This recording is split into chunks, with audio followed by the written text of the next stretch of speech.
Sound Production.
Good evening, gentlemen. It is your boy, Sir Eudes.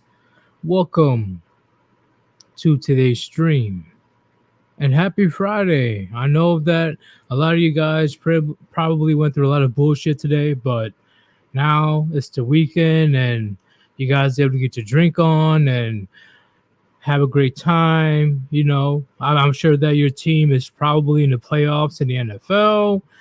You know, it's a good weekend. Great weekend. But right now, when it comes to the topic for today, promoting evil, this needs to be heavily emphasized because where did I get this topic from? The one, the only, Kanye West. Kanye West was talking about this shit. Kanye West was talking about how evil, how demonic these corporations are when it comes to advertisements. And I have a couple examples. I have around 2 or 3 examples just to prove his point.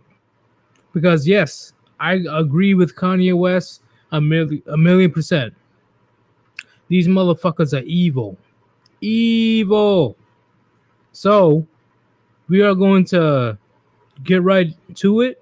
But before we do, I'm gonna address you guys because I know a lot of you guys are here. I don't know how to say it. Shiatis. What's going on, bro? What's good? Welcome to the stream, Michael. Scattered thoughts. What's going on? He says, "EB Warband, yes. Great evening. Solitaire. What's good, bro? Solitaire. I don't know if you're here or not, but let's just say that the video that you made about the stream that we did yesterday or the day before was on point. You explained how I felt about the Manosphere way better than I could. Okay. You did a phenomenal job breaking that shit down body style. Definitely keep up with the good work. I already subbed to your channel. So I am expecting more videos, bro. I want to see what you got to say. Cause you definitely give a breath of fresh air when it comes to the Manosphere. Not that same bullshit that we hear over and over again. So once again, thank you very much for having that response. Because you definitely said the shit a lot better than I did. Lika, what's going on, man? The society, yeet the society that condemned us to hell. Shit, all we can do is just stand and wait. That's it. Just wait around. Don't do nothing. Just crack open the cold one, fry up that T-bone steak, that ribeye steak, and just see where it goes, because society clearly doesn't want us. Clearly. And once again, we will definitely show examples why. So, what's going on, Lee Ka? Side character, what's good? Where is it? Finally here for a stream on time. Well, welcome, bro. Welcome. It's Friday evening, and we already know that shit's gonna get real. Okay, yeah, there's a lot of you guys. We're not gonna go through everybody, unfortunately, but I already know I see a lot of familiar faces. So let's go ahead and do our thing. I'm going to invite the one, the only Grey Ghost. What's going on, Grey Ghost? Hey, happy Saturday. Well, parody video just got finished, so that's set. Hey, it's Friday in my eyes, bitch. It's Friday. Yeah, I know it's Saturday, but when you are very busy throughout the week, you tend to lose track of time. So yeah, that's my fault. It's actually Saturday, yeah. But once again, the weekend's the weekend. I'm pretty sure you guys don't give two shits if it's Friday, Saturday, or Sunday. I give a shit if it's Sunday. I got to be up in the morning. Well, sometimes. Yeah. Base Chris, was good, bro? Was good. I see that you're doing phenomenal on your channel, man. I've been looking at your community posts. I'm loving the memes, bro, and everything else that you post. Cause once again, a lot of people are too afraid to post things on YouTube these days. But me and you, and eventually Gray, we don't give a fuck. We don't. So, hey man, keep it up, bro. But Grey Ghost, how was your Saturday so far? Honestly, pretty good. I've got to paint a bit. Streamed earlier today with Chaz and Manic, and finally got a parody video all finished up. It definitely took the criticisms from the last one, made some improvements, so it's more advanced and set to premiere tomorrow afternoon at 3:30. What was that stream this morning though? Like it was a good stream, don't get me wrong, but it was very disorganized. Like, yeah, like I don't know, like Chronic told Manic and Jazz to take over the stream for a morning, and they did, and I got invited, so I was like, all right. Okay. And yeah, it was just kind of weird because I'm like, Gray usually takes it a step further, but he didn't really say anything. I'm like Gray, what you going to say, bro? Like, what's going on? You were quiet for a majority of the time. I don't. There's only certain times when I interrupt like that, and it's just like I ain't gonna compete for airspace. So True, I give you that. I kind of bully Manic for me to talk and stuff. So that's just me. And Chaz is just Chaz. Chaz is that dude, man. He's that crazy motherfucker. Okay, he's just that one dude. You don't know what he's gonna do next. You really don't. And Chaz knows this too. So hopefully you're listening, Chaz. And once again, stay away from the Everclear. Base Chris, what's poppin'? You just appreciate you, man. Hopefully we will both get partners soon. Yeah, fuck Susan. Like, honestly. Like expeditiously. Hopefully that she will retire very soon because she definitely screwed me over. Or some worker at YouTube screwed me over. Because ain't no way in hell I'm going to get monetization back. No way in hell. But, Base Chris, hopefully you will get monetized soon. Because they say they got you for like some crazy shit, like hateful speech or something like that. Like, bitch, how is speaking facts hateful speech? well, it hurts people's feelings. That's how that works. If someone feels upset, then clearly the speech must be hateful.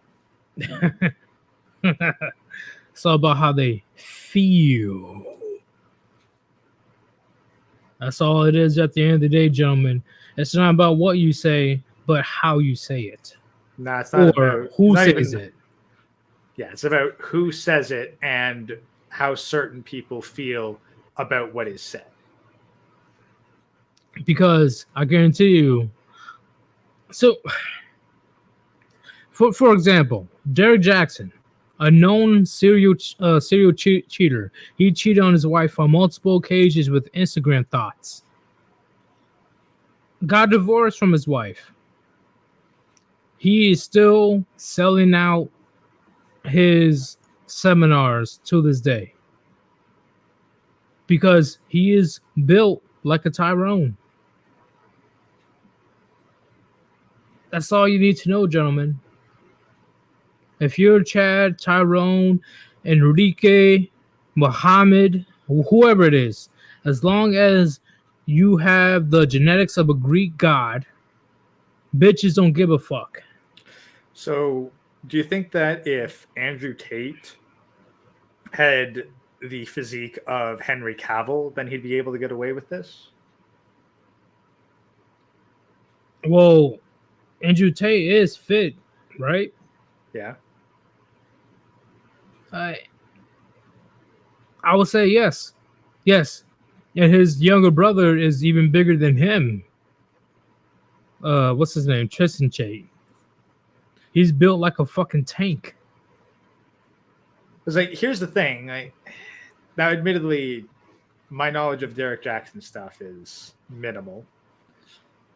But I think one of the big differences is that he still advocates for simping. Like, sure, his actions are fucking terrible, but he still advocates for the worship of women.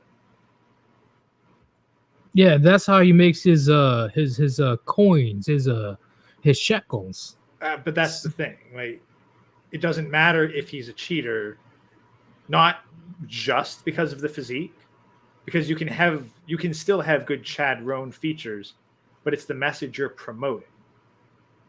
Like, you can be a serial cheater, but if you're shaming men for cheating, then all of a sudden, like, it doesn't matter what you did. What matters is the message you're spreading. Agreed. And when you put women on a pedestal, they just can't help it, especially when they're hearing it from a Chad Roan guy. Yeah, no, like if it was just your average beta fucking simp, like who looks like a beta simp saying that, then the women wouldn't give a shit. It's because it looks like it's their ex-boyfriend who feels guilty about bumping her and dumping her. Right, because gentlemen, when it comes to these women saying they don't want a guy that's sleeping with other girls, blah blah blah, he's a perverted piece of shit.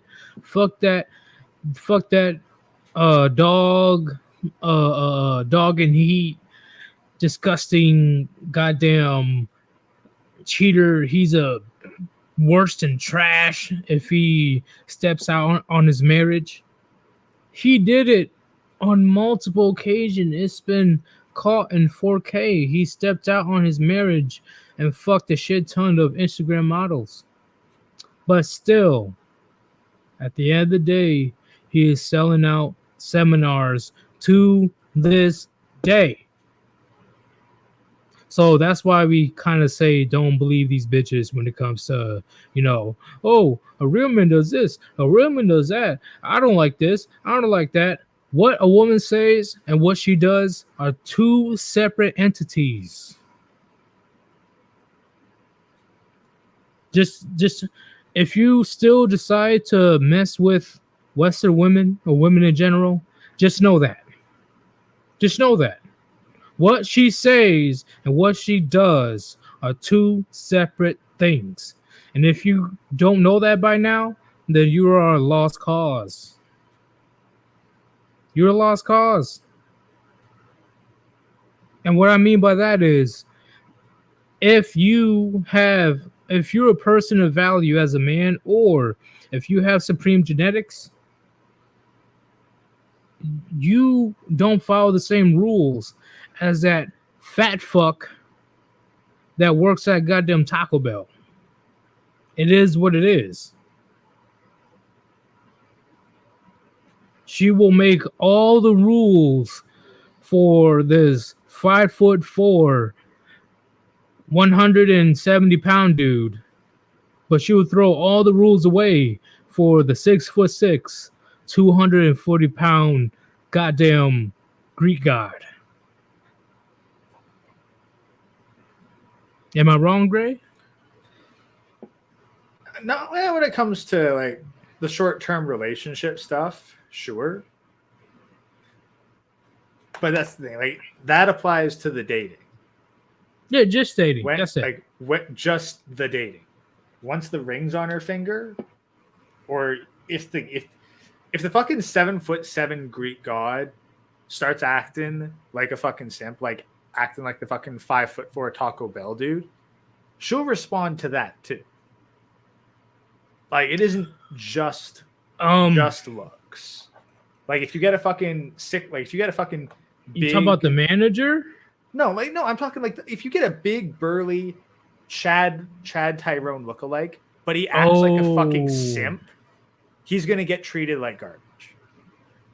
Okay. Doesn't matter how fucking hard he is, doesn't matter how much time he did, doesn't matter how much he can bench, he's still gonna get treated like a bitch.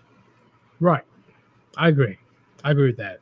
It's just women will tolerate Chad bullshit behavior. Like they'll tolerate abuse from a hot guy a lot more than they will an unattractive dude.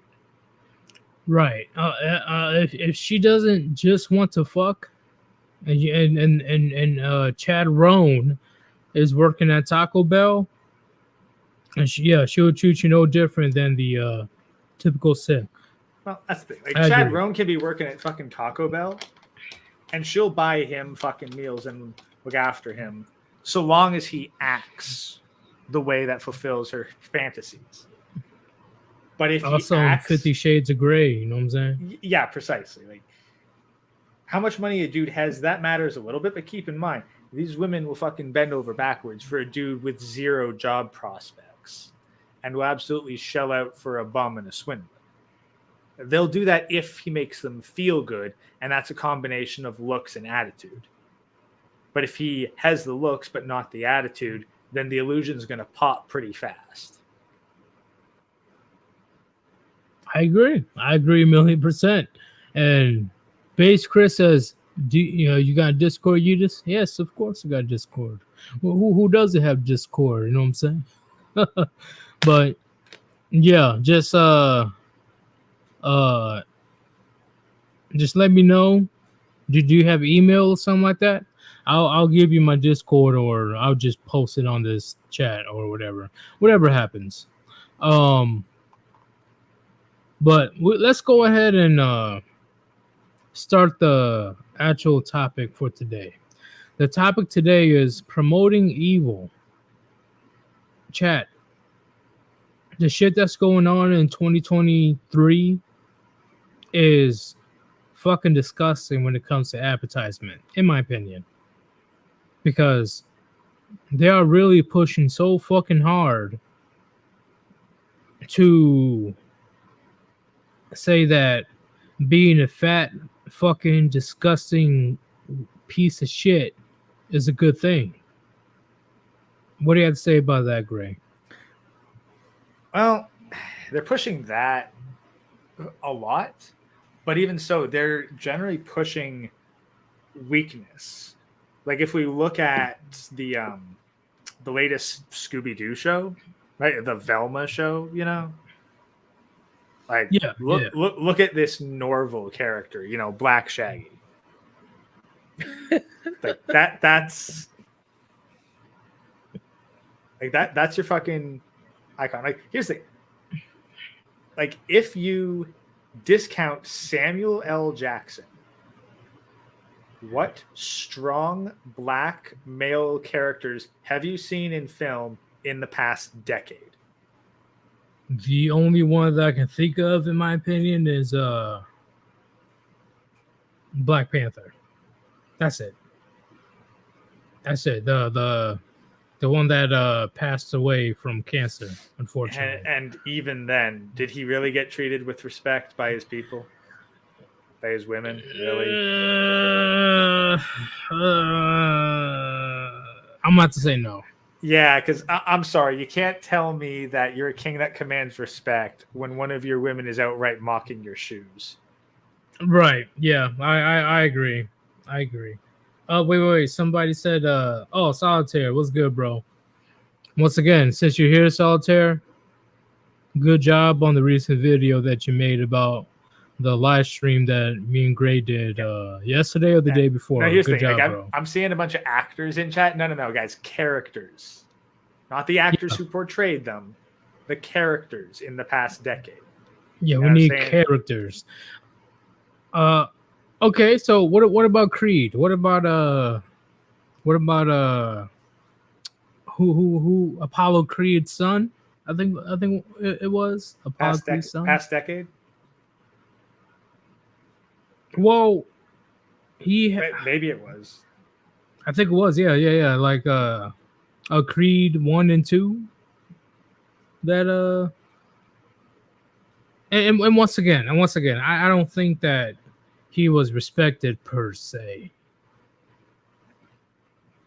He did a good job. Don't get me wrong. Now, and then let's compare that to say Blade. Oh, Blade. Oh, yeah. Has there been a black male character on the even approaching the level of Blade in the past decade?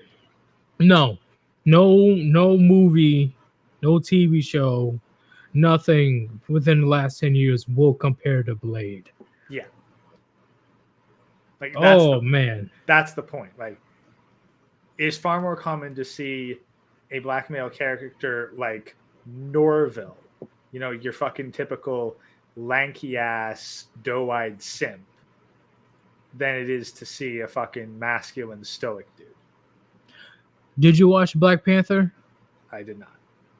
You didn't? Oh, I was about to say Killmonger. Yeah, dude, I have not. I think the most recent Marvel movie I ever saw was the second Iron Man, and after that, I just stopped caring. Okay. Solitaire says, "Oh, there's a film about what's his name? Simon Lier? I don't know. But a black father wants his son to take over the family business. the son goes his own way against his father's wishes. I'm gonna have to watch that. I don't know about that film. It sounds interesting. Oh, there was a film with Denzel Washington, Fences. Even though he wasn't really the greatest dad, but he displayed a strong masculine figure for the 1960s, 1950s, 50s or 60s. But he displayed that strong masculine figure, even though he was dealing with his own demons, his own trauma with him growing up as a child. Yeah, but You know, he keep in mind, like how many teenagers are likely to see that as they did as would Blade? none.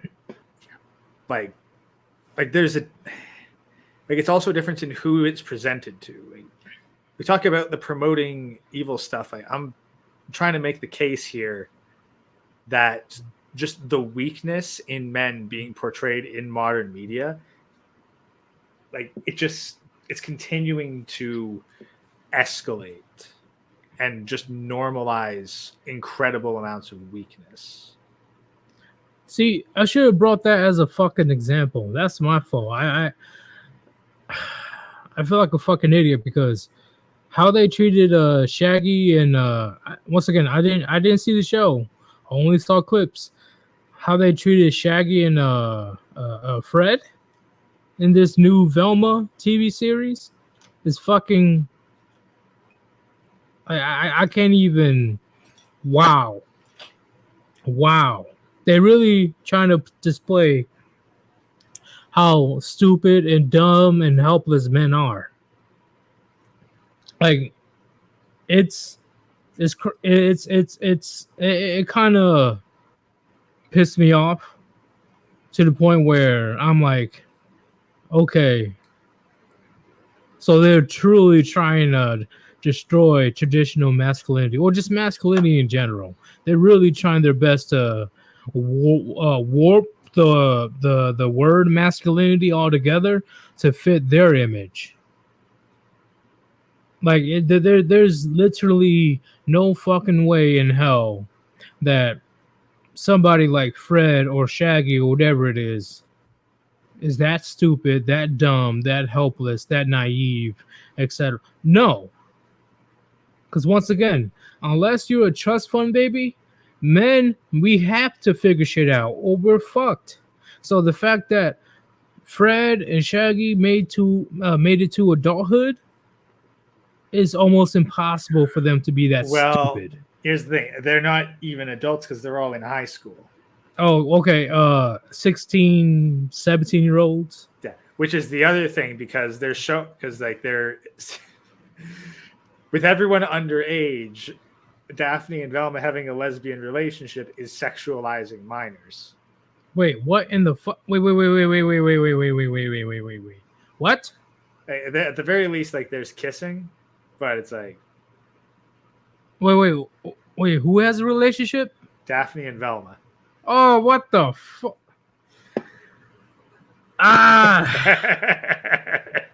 Oh, that is very annoying.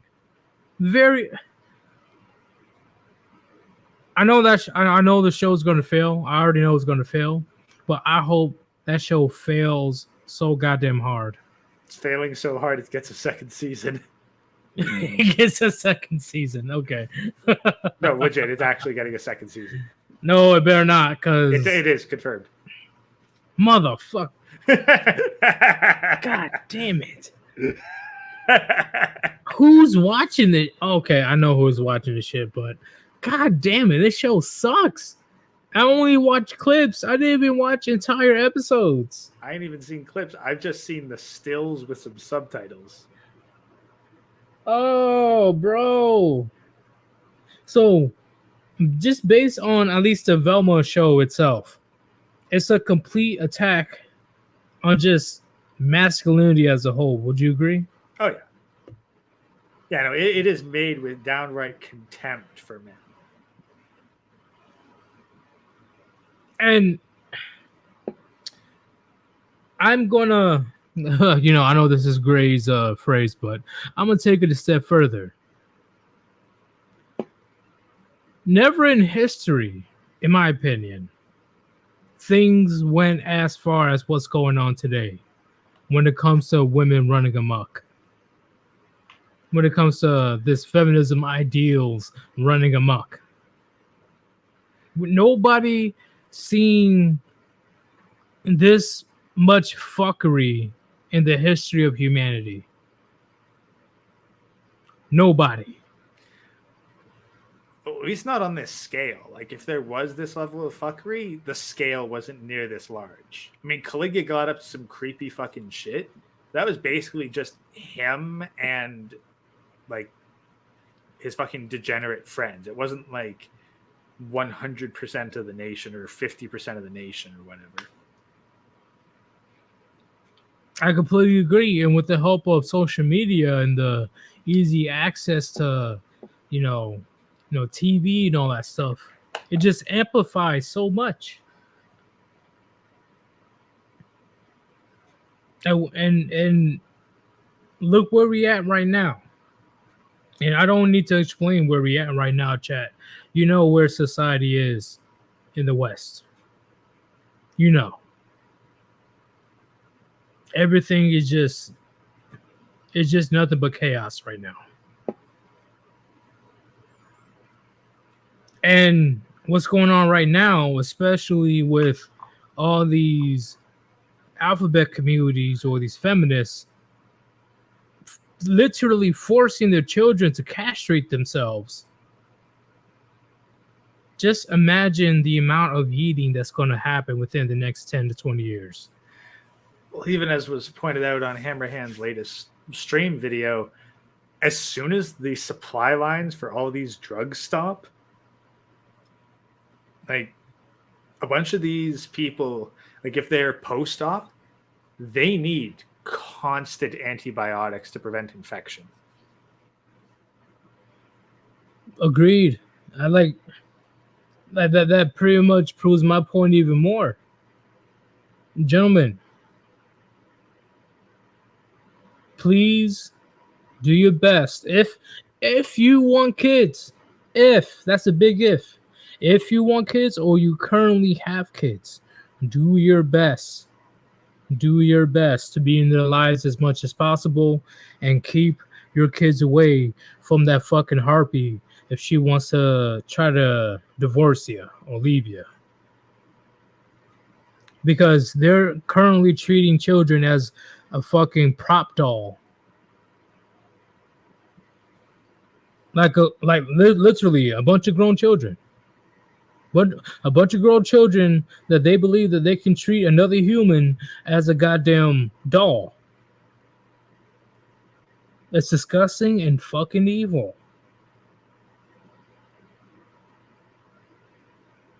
Wait, what? Solitaire, he says, I didn't even think about the med shipments. I just kept thinking it's food. What? Yeah, no, that's the thing. Like, he wasn't even thinking about the impact that medical supply shortages would have. He was just thinking about food shortages. But that's the thing. Like, food shortages are one thing, but the people that need constant supplies of medicine to keep going, yeah, they're royally fucked.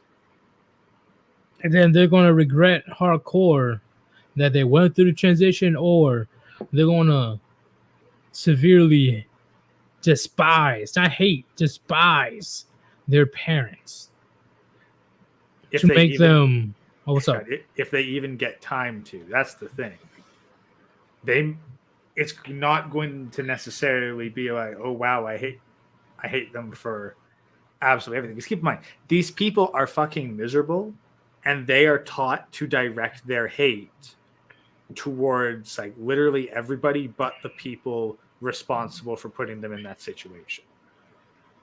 Agreed.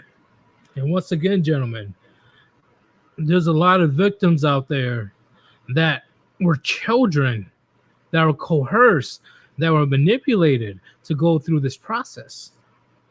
Just because the parents or the mom, right, is just out of spite. She hates the dad out of spite. So she does it out of spite. Or she's just living her delusional world so fucking much that everybody can be anything, anyone, anywhere, any place. Or I she's guess just doing who's it. up? She's just doing it for the social media cloud. That's a possibility too. Well, that too. But guess who suffers at the end of the day? Who has to deal with the consequences at the end of the fucking day? The child. Not her. The child. Well, Sorry for getting amped up. her but- suffering comes later. Yeah, I agree. Because like when your kid yeets themselves in their 40s, just when you're looking at retirement, you suddenly realize, oh fuck, I don't have any money. I'm going to spend the last couple decades of my life in a shitty retirement home, and there's going to be absolutely no one to give a fuck about me. Good. Very good. Like, once again, apologies for me getting very amped the fuck up about this, gentlemen. But right now, what's going on out there in society today is evil. Evil. Okay? How can you even justify that shit of children castrating themselves just because a mother feels that the child is a different gender? It's evil. And I'm sure that you agree, right, Gray?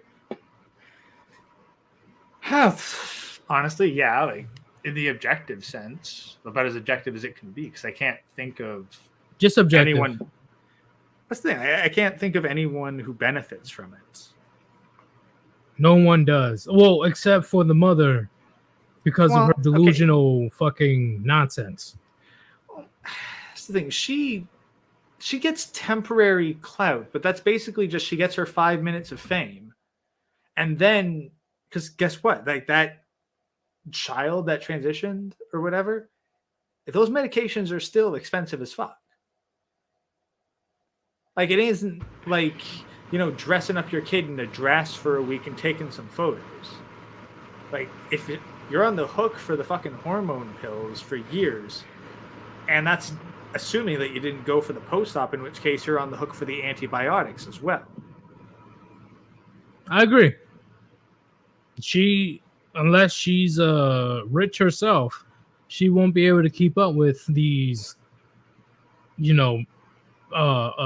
hormones, shots, and all that stuff.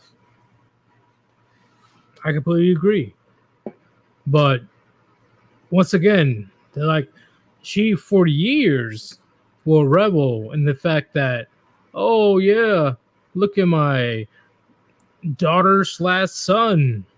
Yeah, we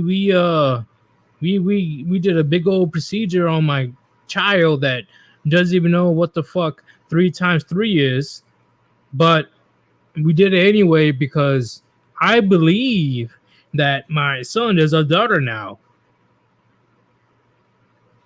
Holy shit, that is demonic. Demonic. This is what happens when you let women run amok. Not just women, but in my opinion, the alphabet community altogether. Yeah, it's like, yeah. It's funny because you have for the longest times like, oh, just accept them. Like they just don't want to be. They just don't want to be beaten up. They just don't want to be cast out in the streets. They just want to be able to live their lives in peace. It's like, okay, well, we gave you that. And then this happened.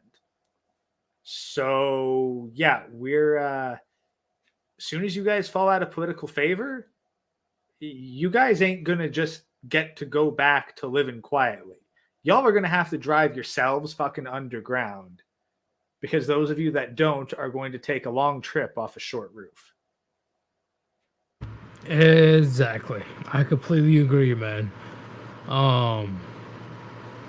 Do you want to look at a couple of examples of corporations or the media promoting evil? Do you want to look at a couple of videos? Sure. Okay, give me one second. Like I'm just painting my space bugs and drinking soda right now, so I'm down for anything. Oh yeah, it's Friday. I'm lost in the sauce. But this video has been seen by a lot of people, but I'm gonna display it anyway. Let's go ahead and let's do this shit. No, I'm not trying to invite people. Do. Nope, that one. Do you see it? Yeah, I see it.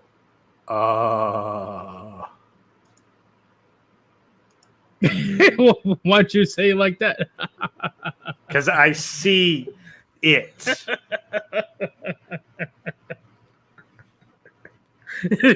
Like, dude, you got to put a fucking barf bag trigger warning on this shit. You're so disgusted. Like, oh, like, here's me trying to fucking bulk, and then you put this on as like, motherfucker. Like, I don't even know how many. I don't know how many calories I'd have to fucking put away to look like that. That is true. Oh, you look so disgusted.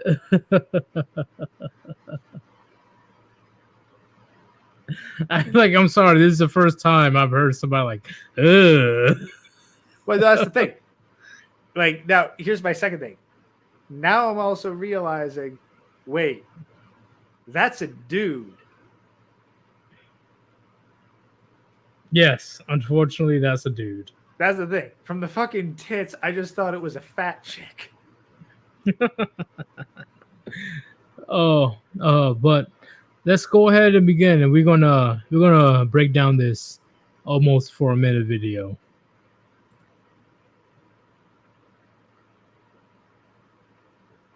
I'm one photographer, but my contribution for the culture came from me getting tired of the work that I was doing. And I didn't want to be comfortable anymore. I wanted to change the industry.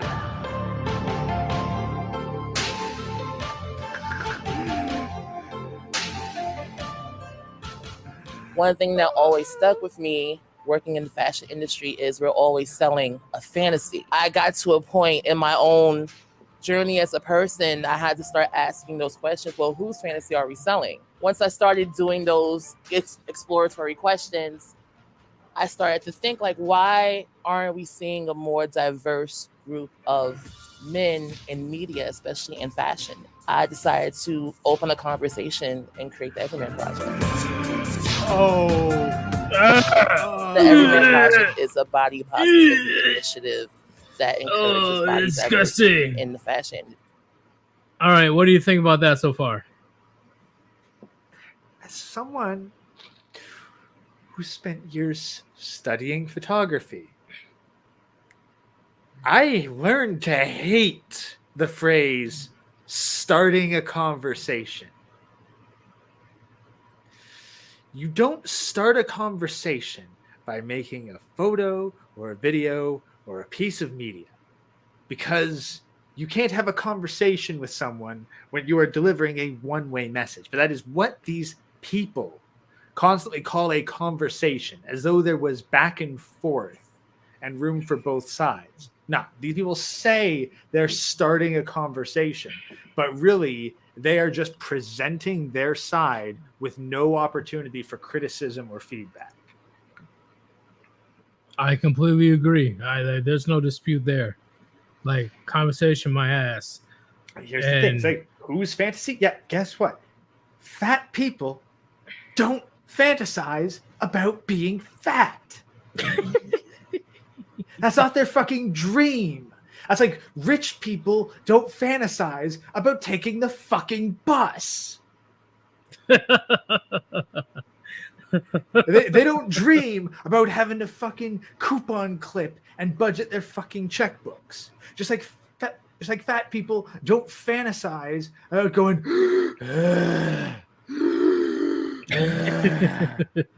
I made it upstairs. Where's my machine that helps me breathe? Where's my reward cake? No, Oh, they shit. don't fucking fantasize about that. They fantasize about being fit. Like they fantasize about fucking being Olympic athletes, being fucking champions. Because guess what? It ain't just fucking fit ass gym bros that watch Mr. Olympia or high end sports. It's also lazy fat fucks who can't even walk around without breathing heavy. That's the fucking fantasy. And you're saying, like, oh, well, I'm going to change the fucking fantasy. I'm going to create a more diverse one. No, all you're doing is making disgusting shit that appeals to nobody.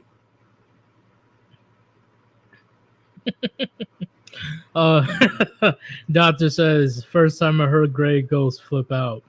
Well, you've been missing out, man. It's not common, but it does happen.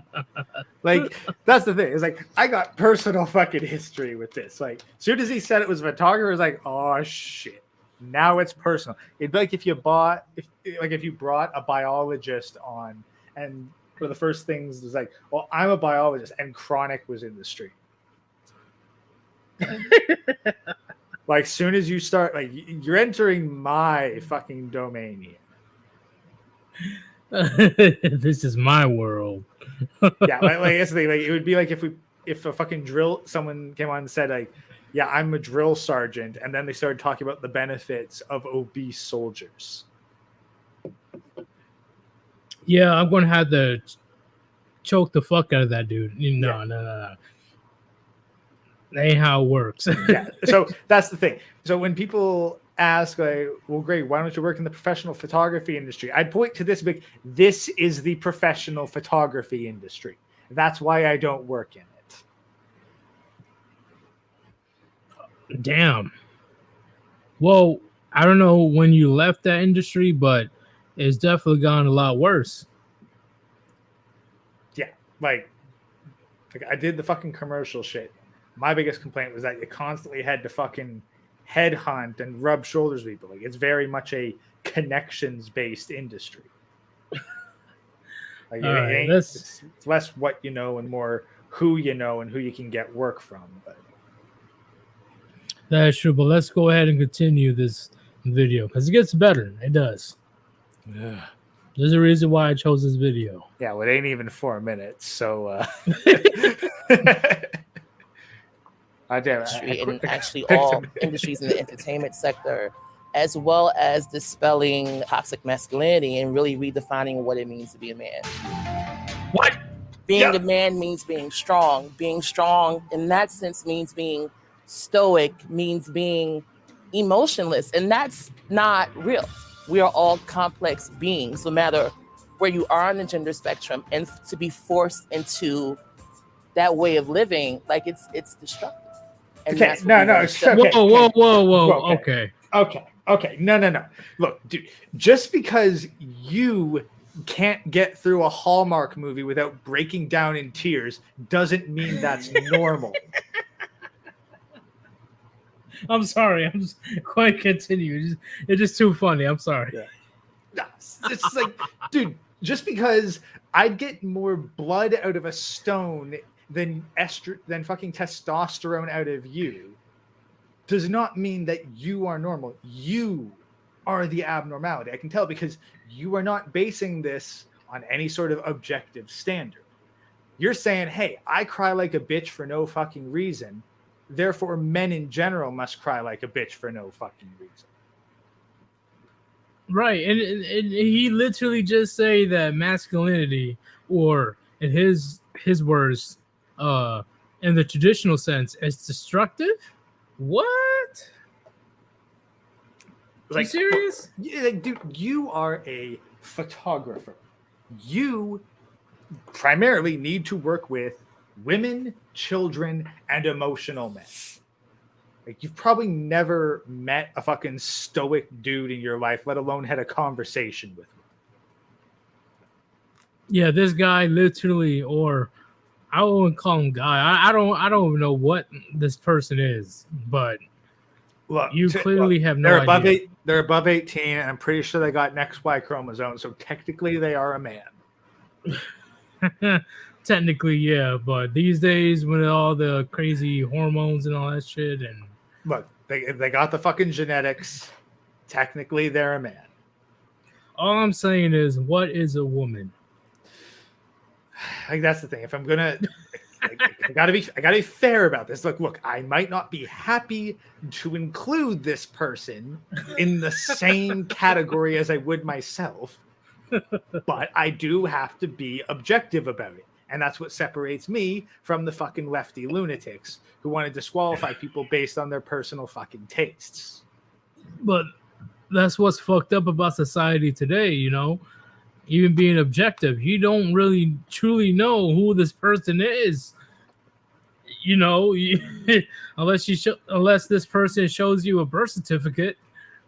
Now, let me be honest. I'm pretty sure that this person probably classifies more as fucking sugar than they do human. Why you gotta be like that? I don't know. I woke up today and chose violence. All right.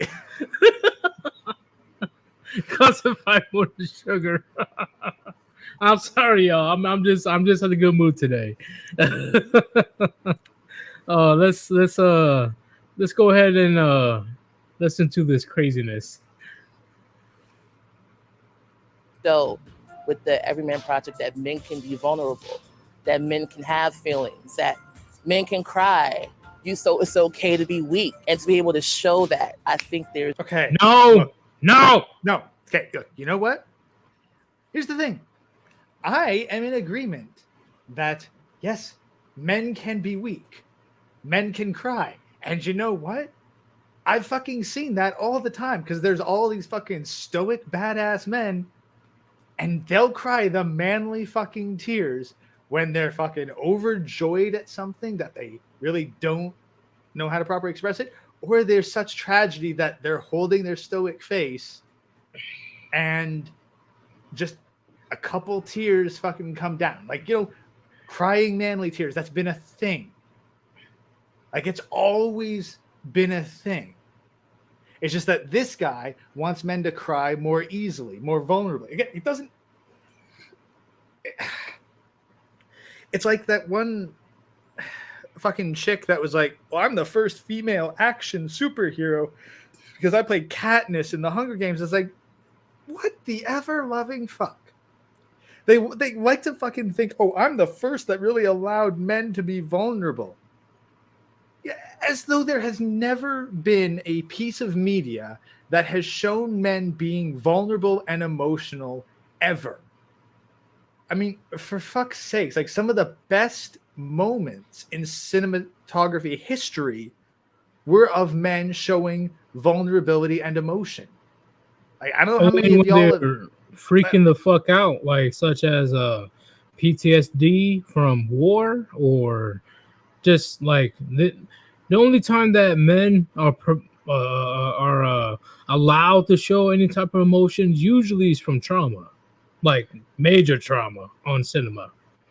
Well, beyond that, even like I'm thinking, what comes to mind is Citizen Kane. Like, there's multiple scenes in that where he shows fairly extreme emotion, but it's also balanced out by a bunch of stoicism. Like, you get the sense of a very complex character who both gets more stoic and reserved as he gets older, but his emotions and lashing out still shows that he's human at the end of the day. And it's it's a complex character study. Seriously, if anyone hasn't seen Citizen Kane, I do highly recommend the movie. It is a good movie. And I don't disagree with you on that one. And Original Australian says, men can be emotional. I will be stoic. I will endure. Once again, I jumped the gun, and you guys probably have a false pretense on how I feel about men having emotions. Yes, of course you can have emotions, but this person are saying, this dude, this whatever the fuck he is saying that men should be emotional and weak all the time. Like, that is not ideal for a man. Unfortunately, it is what it is. That's not ideal for a man at all. Because who is going to come to your rescue when you're weak and emotional? If you're a woman, sure, right? You're gonna have a shit ton of people gonna put on their cape and be a Captain Saber 304. But as a man, nobody's coming to save you. Nobody. Like, And what's up? I don't know how familiar any of you are with Steven Universe, but that seems to be this guy's ideal, where men save the day by crying like little bitches and giving out hugs and good vibes. Which is like it sounds great on paper, it sounds great in Dude, not even the fucking Care Bears did that. How do you be more of a bitch than the Care Bears? I agree. I definitely agree. Like keep in mind the fucking Care Bear superpower is to fucking line up in a goddamn line and launch a fucking barrage of good feel vibes like it's an artillery strike. And once again, gentlemen, I'm not saying that you can't have feelings. That's not what we're saying. But to display that in public, that's not a good look for you. It doesn't help you whatsoever. Do you really think that somebody's gonna come over and help a crying, emotional, weak, and frail man? No. No one has ever been saved by someone who cried like a bitch. Like the closest I can think to a character that cried like a bitch that I actually respected was this one dude from Bakano, anime series based on a light novel. And like the dude was a fucking whiny ass wimpy crybaby, but his justification for that was like, look, I'm a wimpy ass crybaby when it doesn't matter, so that when shit gets real, I don't have any tears left. Do you know that show, Demon Slayer? Yeah, I'm familiar with it. I haven't seen it. But. Oh, okay. Do you know that character that rolls, the one that goes with the main character? He's the one that, he cries a lot. He's emotional. The blonde, yeah. Even when he's very emotional, weak, and frail, he still gets shit done. They still put their characteristics in him that he's able to defend himself and defeat strong foes. It's if he didn't have that type of ability to defend himself and defeat strong foes, he will just be known as a bitch and a little bitch. Like nobody is going to respect him. Nobody is going to even try to deal with him. If he didn't. He's highly emotional and like wears his heart on his sleeve, and he's a bit of a scaredy cat, but at the same time he does go through the brutal fucking training. Yes, I agree. Like that's the thing is would I rather have a fucking stoic guy who's useless or the whiny bitch that gets shit done? I'm gonna take the bitch that gets shit done because I don't care how you do it so long as you do it. I completely agree 1,000,000%. I agree. Like, yeah, you're a fucking softie, but at least you're able to complete your mission or like complete your goals. But if you're here being a crying little bitch and you don't do anything about it, which what this guy in the video wants to promote, you're useless in the eyes of society. Yeah, and this guy's talking like there's never been an emotional man in media ever. Like no one's ever seen an emotional man. I was like, no, dude, just like you're either lying out your fat fucking pie hole or you are so goddamn ignorant of everything, of all fucking media. And maybe that's the thing. Like maybe it's entirely possible because these people are so fucking media illiterate that they just genuinely don't know, where they're spewing out bullshit because they want to take credit for being the first to break this boundary. Like they think they're breaking the glass ceiling, but they're just beating the dead horse. I agree. They're quick to like, oh, I'm the first ever. I'm this, I'm that. Oh yeah, I'm breaking all these glass ceilings. But nobody gives a fuck. Like honestly, nobody gives a shit.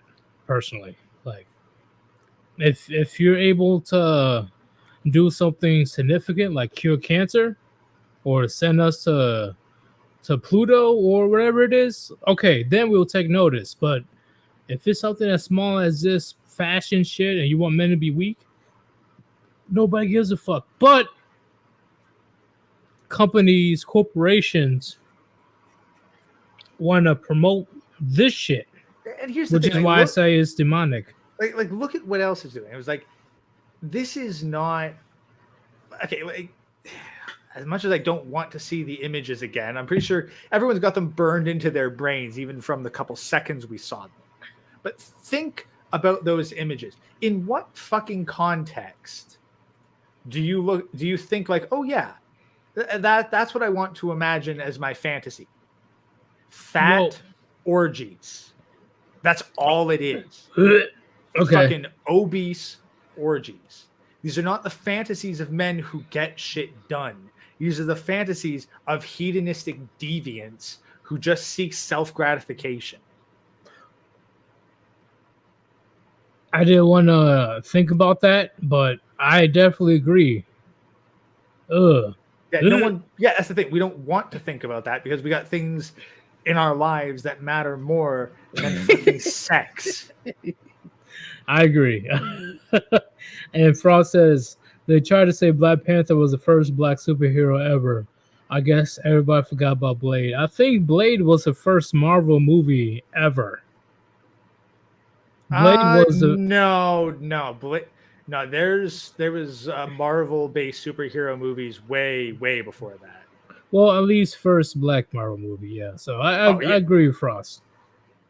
In general, yeah, I'd have to double check, but I know that there were like Captain America movies. Like There was way definitely early. no black superhero from Marvel before Blade.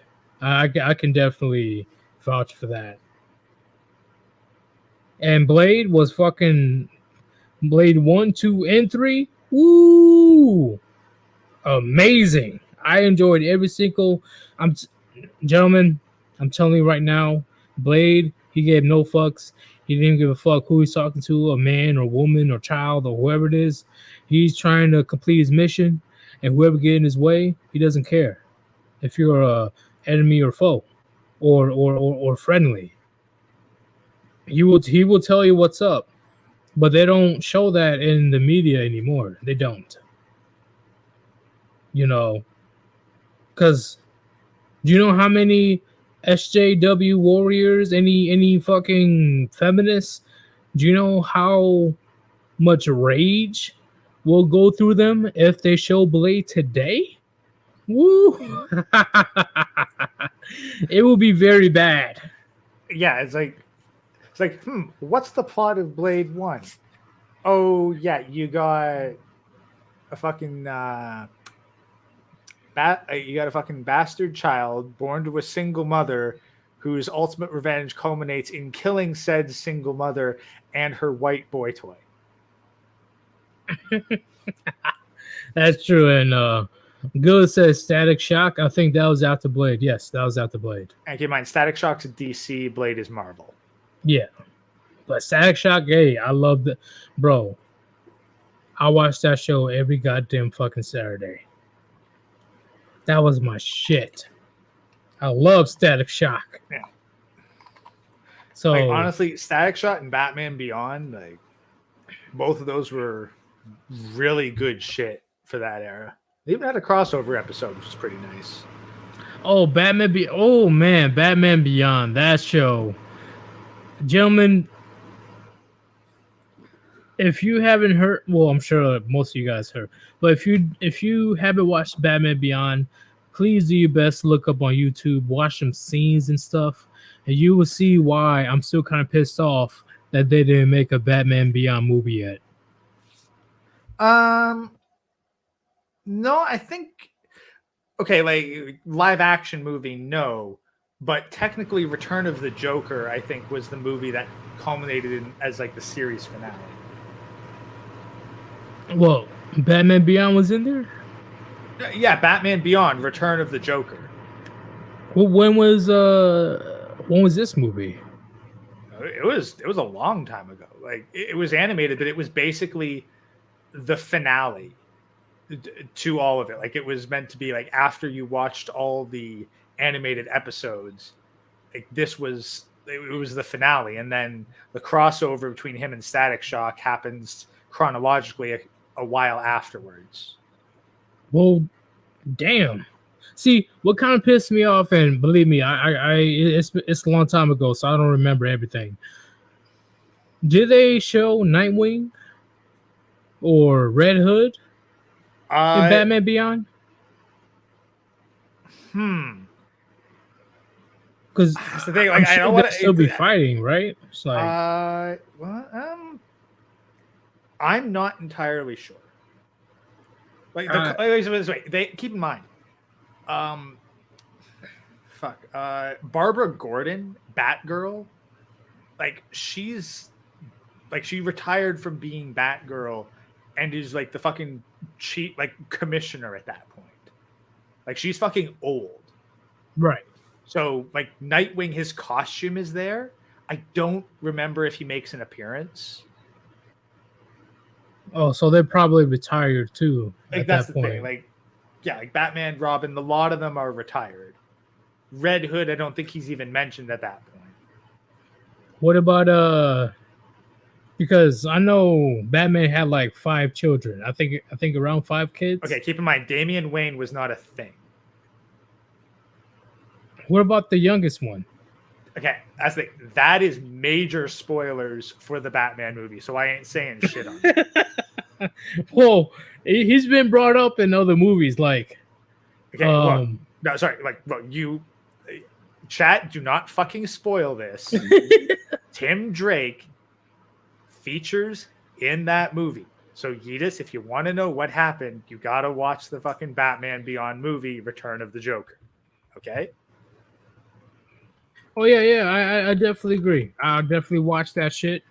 Make sure it's good. But Damian, in my opinion, is the most like Batman.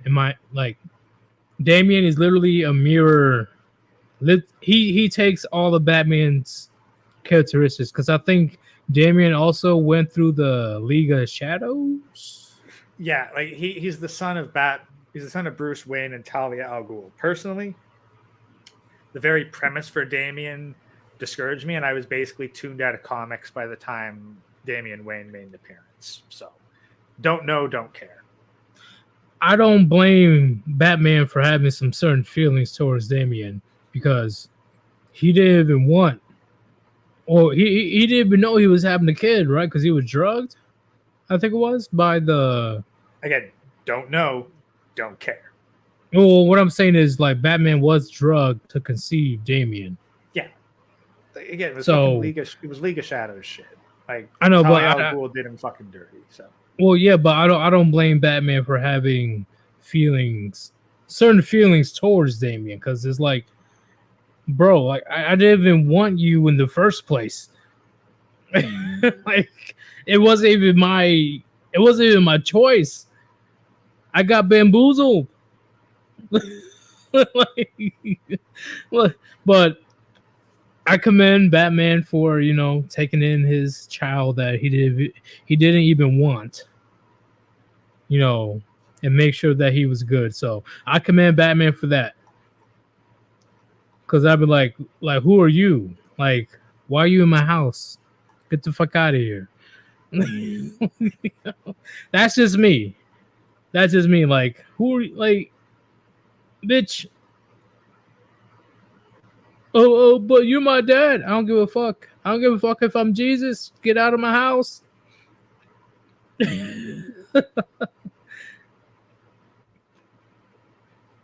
But he takes care of his kids. Chat's tired of Fat Albert here, so let's finish this off. They can get fucked, okay? I want to talk about Batman. The fuck? Drugged, yeah. Yes. Unfortunately, even if you're super smart, you can still get drugged. Well, but that's the like I'm sorry, but that's the fucking contrivance. Like as though Batman is not accustomed and largely immune to most toxins. Like, I'm sorry, Batman getting roofied is fucking lame. This dude has to deal with Poison Ivy's bullshit so frequently that he regularly ingests toxins to build up a resistance to them. And like the kind of dose that could knock out Batman would by all rights kill anyone else.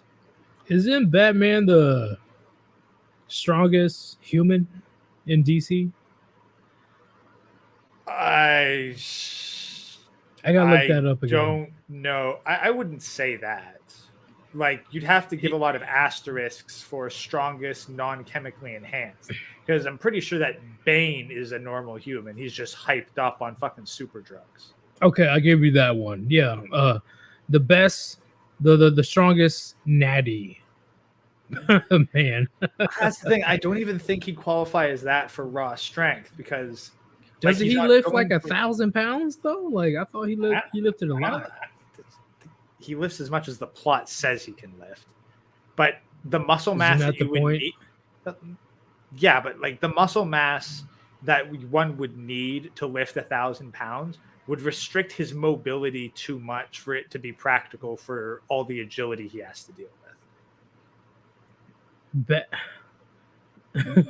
Okay, good. I agree.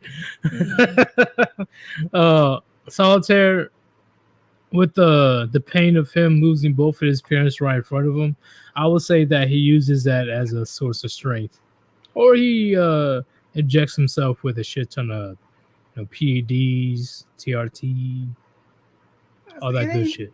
That's the thing. It doesn't matter whether Batman's fucking natty or whether he's juiced up on Titan. Like, I'm sorry. I defy you to find me anyone who can even deadlift or bench 1,000 pounds and have a physique anywhere approaching Batman's. Like, I'm pretty sure that all of them will be bigger and bulkier than Batman. Oh, I agree. I agree to an extent, because once again, there's so many like comics and TV shows out there these days where I can't really pinpoint, but I have seen people that aren't as big, but they can lift a lot. Yeah, no, like, sorry. Like, I'm looking right now at images of guys who can bench 1,000. Like, But this is DC though. This is DC. yeah, no, like that's the thing. It's like, yeah, I can allow for it for comics, but like these guys are bulky as fuck, and Batman ain't that bulky. Because keep Shit, in mind, he's shredded as keep fuck, in mind, yeah, no, he's Yeah. shredded. He's shredded as fuck. But keep in mind, he does still have to be able to pass as Bruce Wayne. Yeah, I agree. Like you're not wrong. You're not wrong, right? If it was real life, then there's no way in hell that Bruce, in his stature, which is usually, he's pretty full. He's pretty jacked. But even then, the people that can lift 1,000 pounds, whether it's deadlift or whatever, are usually power lifters. Yeah, like they got fucking arms bigger than my leg. Okay. True. You know, I watch Eddie Hall, or that guy that's nicknamed Thor. You know, they got those big bellies. You know, they're big people. They walk around with a lot of weight, and they can lift a lot of weight. Yeah, like let's be honest, Batman's fucking meal plan must be intense as fuck. Because he runs on next to no sleep. He successfully runs a $1 billion plus business empire, and he dresses up as a bat at night and fights crime. Yeah, so Like, he has that burns calories, man. So he has to work out in the middle of the night because once again, I never seen him work out ever. Like, So yeah, that's the thing. It's like Batman is. It's like he did all the fucking weightlifting and training when he was younger, and then just relied purely on calisthenics once he became Batman. but I'm done distracting the chat, because I know Gray, you try to call me out on that a little bit. I just love talking about Batman. Batman is my favorite superhero, so that's my dude. Because not only he's strong, he's smart. We will try to get through this video without pausing. We will try. Oh no! Emphasize try. Okay, well, if we can how about we just try to get through 30 seconds before we pause it again? Okay, 30 seconds. We'll do that.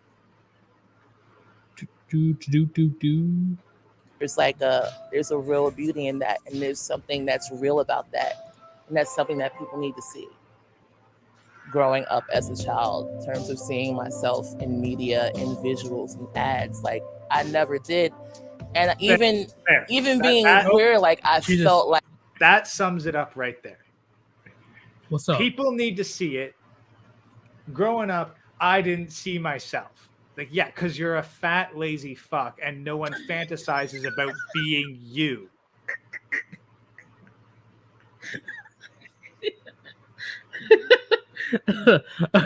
Okay. You go ahead, continue, Gray. I'm sorry. Yeah, no. Straight up. That is why you don't see yourself represented in the media. No one wants to be you. Like, the only people who want to be you are people who are worse than you, people who are even fatter and lazier and more pathetic. Like, that's it. That's who wants to be you, people who are worse off than you. And even then, if they could choose between you and fucking Denzel Washington or whatever, they'd pick Denzel Washington any day. So pretty much he's just doing this so he can get some attention. He's doing this because it is literally easier for him to create a fantasy where his body type is worshipped than it is for him to go to the fucking gym and put down the fork.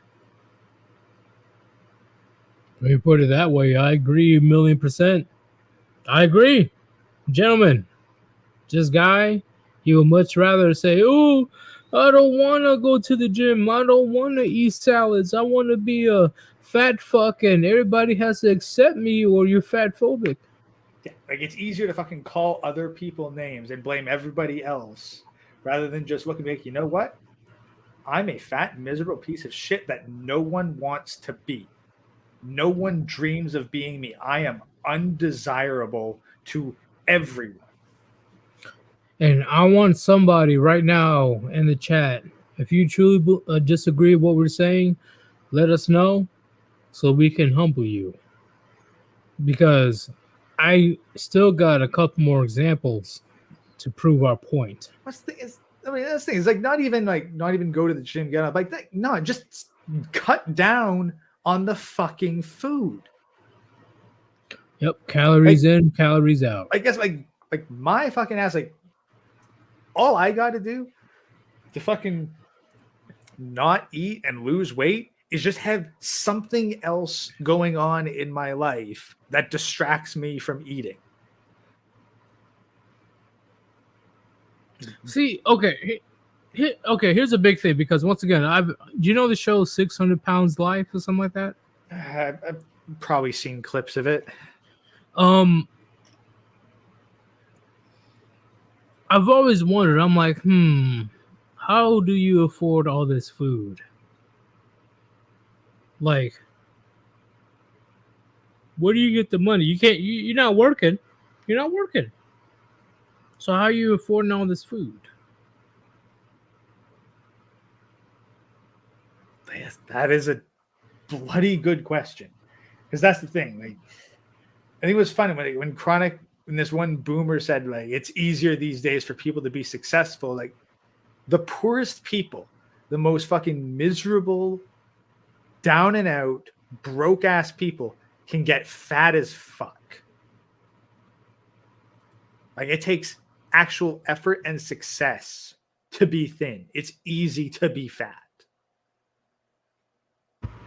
I completely agree. And what people are saying that it's food stamps and, you know, the government and all that stuff, which I agree. I agree because there's no way. How much food do you need to eat to make it a 600 plus pounds? Like, you gotta be eating like at least 4,000 calories a day. But even I can't do. Even when I was like fit as fuck, I was eating around 3,000 calories. Yeah, and like me, I struggle to eat 3,000 calories, partially because just I don't get that fucking hungry. Like, I gotta force myself to do it, but it's like, fuck. Like, I got shit to do. I don't have extra hours of the day to sit down and stuff my face with shit, even decent tasting stuff. Like, I'd be hard pressed to eat the amount required to be like that. Well, the Gray Ghost, I will be right back. Give me 1 minute. I'm gonna take a piss. But Thumb Ugly has a comment. You're gonna address that? Yeah, I'm fat. It's my fault. Either I got off my ass or I won't. It'll be my fault. Most morbidly obese people are on food stamps, i.e., our taxes. Well, yeah, like they get so fat, they're on disability, and so like we literally are paying these people to stay alive and continue to eat. Like, fuck. Like, seriously. It used to be that, you know, if you ate too much to work, then you started to starve. And then you'd naturally just go back to being skinnier because you're like, well, shit, I'm too fat to fucking work. So I got to get skinnier and more fit to get back into that position. And here's the, I don't even think that it is purely food. Because a lot of like the chunkier people that I'm aware of, they got alcohol issues. Primarily beer. Like, not liquor. Like the people who are hard on the liquor, they're usually of manageable weight. But the guys who like down a fucking 2-4 of beer, those are the fat guys. Those are the really fat guys. It's just, that's where they get all their fucking calories. They don't eat it. They drink it. So you got these motherfuckers who just sit on the couch all day, watch television or streaming, or maybe they play video games or whatever. But they ain't doing anything but just sitting there, and they're eating beer, drinking beer, and they're eating fatty ass snacks. Oh, okay. I'm back. Thumb Ugly, the fact that you recognize that you went too far when it comes to your health is always a good thing. Amazing. Like, a lot of people that has an addiction, they fail to realize that they're at fault for being there in the first place. Also, apparently Vincent Meisner wants to wrestle me. I'm $3 bills. Does that mean that he's 300 pounds? I want to wrestle you, Gray. I'm 300 pounds. Well, I'm pretty sure that we're in a different weight class, considering I'm not even $2 bills. Why you want to wrestle people? Oh, okay. He's trolling. I was about to say, what the fuck? I mean, like, why the fuck do I need to wrestle someone who's $3 bills? All I have to do is walk at a moderate pace, and I can wear you out. I even a playing field with a knife or a gun or a bat, you know, whatever it is. Because ain't no fucking way I'm gonna get into a tussle with a guy that's 300 plus pounds. Like, ain't no fucking way I'm gonna do that. Like, you're delusional if you think that. a man that's 200 pounds or lower is going to go 1v1 with you. Get the fuck out of here. Well, I ain't gonna get into fucking grabbing range. I'm just gonna keep dodging like Ali until the dude's. Yeah, can you even catch me at 300 pounds, bro? Like, I will fucking outrun you. So, Yeah, he was in the military, so he can fucking run 20 clicks, whereas you struggle to run 20 yards. but Vincent, I know that you're goofy. I know you just trolling and stuff. But yeah, ain't no fucking way I'm not gonna toss with a guy that's 300 pounds. Like, that's just stupid. There's no running. Want to bet? Want to bet? You're gonna have to catch me. I Don't guarantee matter. you won't. Don't matter if it's a fucking cage match. There's still enough room to maneuver. But let's go ahead and continue the video because I know they want us to go back to the video. Great stream so far, chat. I love your engagement. Because once again, if there's no engagement in the chat, my live stream is pretty much a waste of time. Like I had to fit a certain body type to be desirable or to be seen as attractive. And that's something that stuck with me all the way into like my late 20s and just not feeling like desirable, honestly. Because You're not. we have these images that You're not. You're not. That doesn't, like, you can try to fucking put out all this shit where all these fat tubs of lard are put in what you think are desirable images. It's like, no, you're not desirable. Why don't you want to put effort to be desirable? Like you literally want to I'm change. gonna go on my little boomerang. I'm sorry. I'll go ahead and continue. No, your turn now. I've ranted quite a bit. Okay, me. Why won't you put effort to be desirable? Why won't you, like what Grace said earlier, go to the fucking gym, do what you gotta do in order to have a body of a Greek god? Because that's what women desire. Women desire men that have having muscles. Oh, what's up? Have you seen this guy's subject matter? Bold of you to assume that he wants women to desire him. Okay, I'll give you that one. All right. Okay.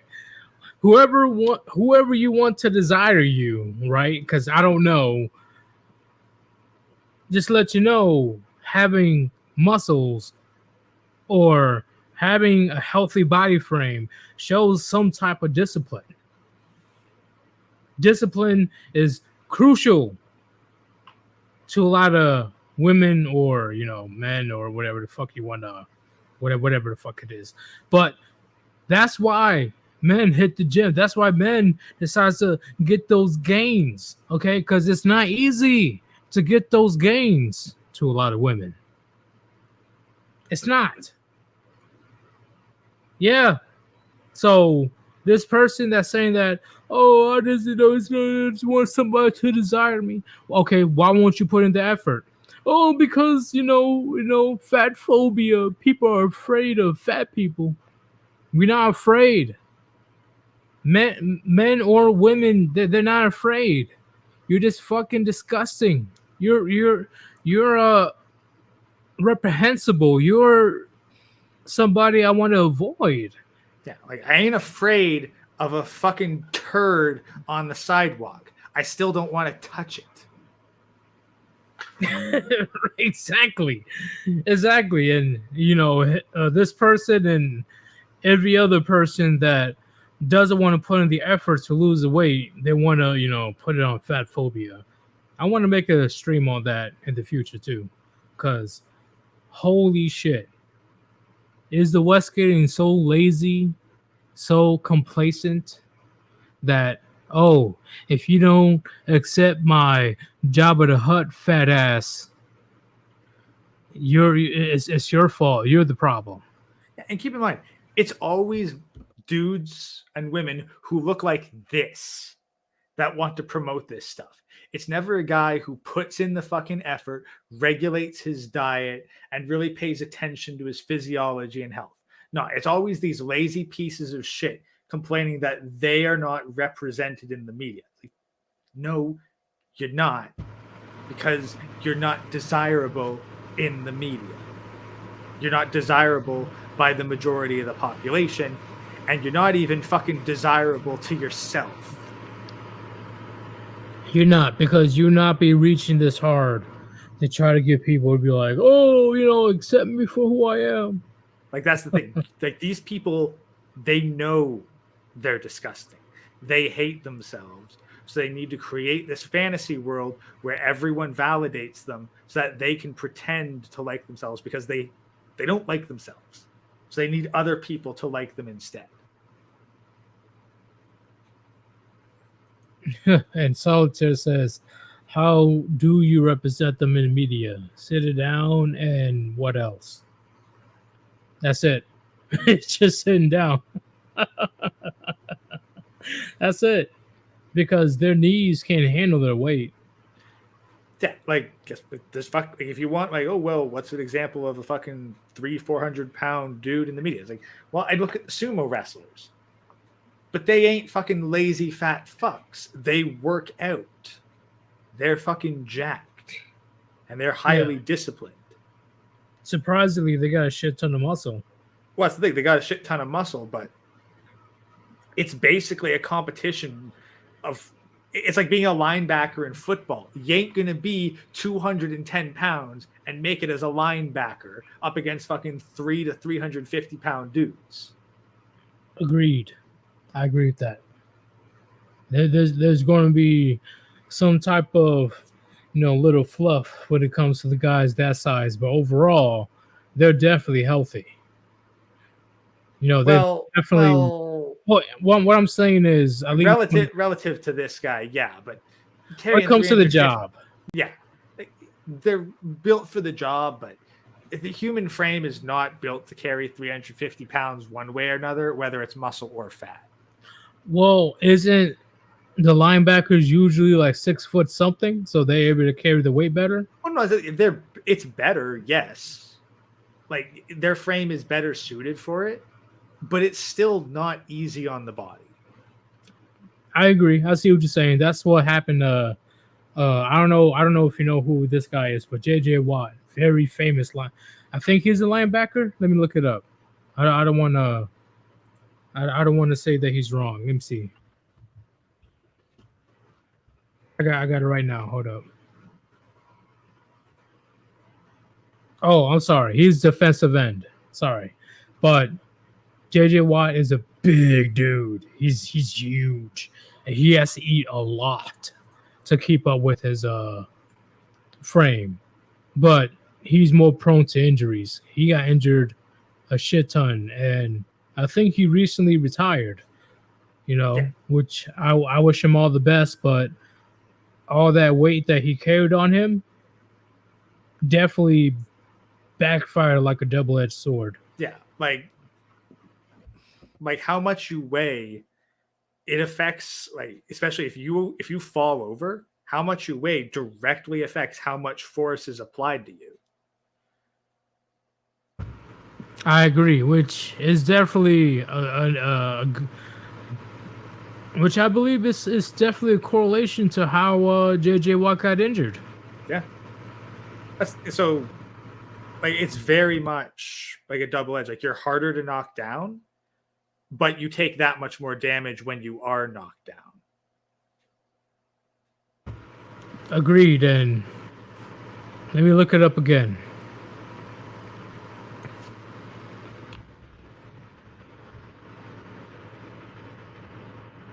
Yeah, he was close to 300 pounds. Yeah. JJ Watt at his peak. Yeah, but what's up? Yeah, I'm just thinking, like, whenever I hear weights, I remember that Louis C.K. during one of his stand-up acts was 240 pounds, and he looked pretty chunky. So, yeah, JJ Watt was 6'5". He didn't look chunky at all, but he still weighed a lot. Yeah, well, hey, when you're 6'5", like, the pounds got to go to your musculature and bone structure and all that shit. So you get a little bit more leeway. Right. which I do agree with you saying that his weight definitely, in my opinion, based on what I've seen with his injuries, contributed to him retiring. He couldn't hang for a long time because it's just that when he got injured, and like you said, when you put all that weight on that injury at the time, it becomes more devastating. Yeah. So, like, it's the thing. It's like you can be 300 pounds and fit, and you can be 300 pounds and fat. And the fit guy's definitely got a much better and healthier lifestyle than the fat guy. But 300 pounds on the human frame is still a lot for the human frame to take, regardless of the source. I agree, and I forgot to show today. If you want to support your boy Sir Eudes, there's a link on top of the chat. Cash App / Sir Eudes. Any donation is appreciative if you feel that my content is worthy of your investment. Thank you very much. Do you want to continue the video? Yeah. Let's go ahead and see, because I have one more video after this, which pretty much prove our point. Are projected upon us, things that we're supposed to conform to. Like, I really felt truly like an outcast. And I know I'm not the only one. You know what I'm saying? And I wanted to be a voice for that. If no one else is doing it, I will use my voice and my skills as a fashion photographer and put out campaign-worthy that is going to change thought. People seeing me, I hope what? it just encourages people to be as authentic as possible. Well, That's the exactly. best thing that I Like, can say. Who Is just whatever like, authenticity.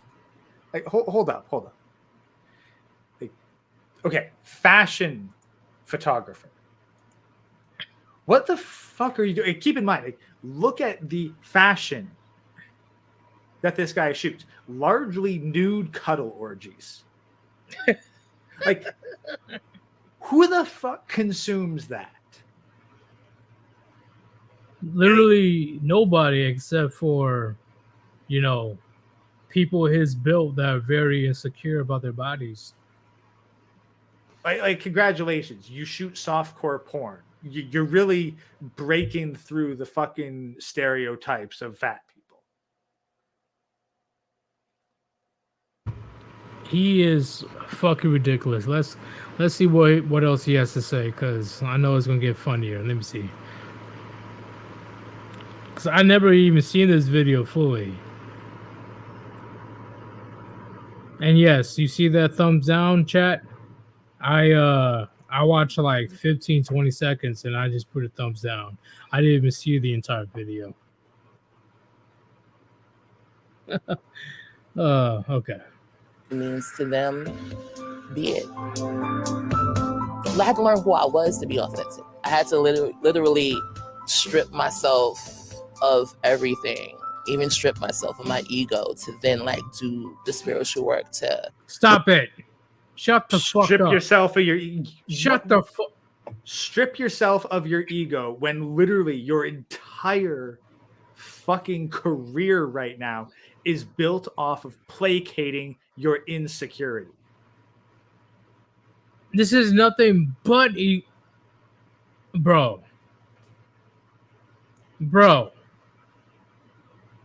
Is this person gaslighting us? Like, Probably. is that what's going on? That's the thing. Like, he's trying to make it seem like he's fucking humble. Meanwhile, his entire career is all about soothing his ego and gratifying his own sexual deviancy. It's not about ego. It's not about ego. I had to strip myself of my ego. No, you fucking didn't. You had to double down on the ego and fucking make it seem like you were right and literally everyone else was wrong. That you are the one fucking savior for the people who are poor and oppressed like you, who are looked down upon as undesirable, and you will be their savior, motherfucker. You ain't fucking humble. You are 100% on an ego trip to justify your own existence. And the only reason that you are even remotely accepted in this is because the fucking masters at the top want you to promote this imagery. It's ridiculous. Like his hair screams ego. It's just come on, man. Yeah. This ain't about my fucking ego. That's why I bleached my fucking hair. And Bane says didn't strip himself of his fat.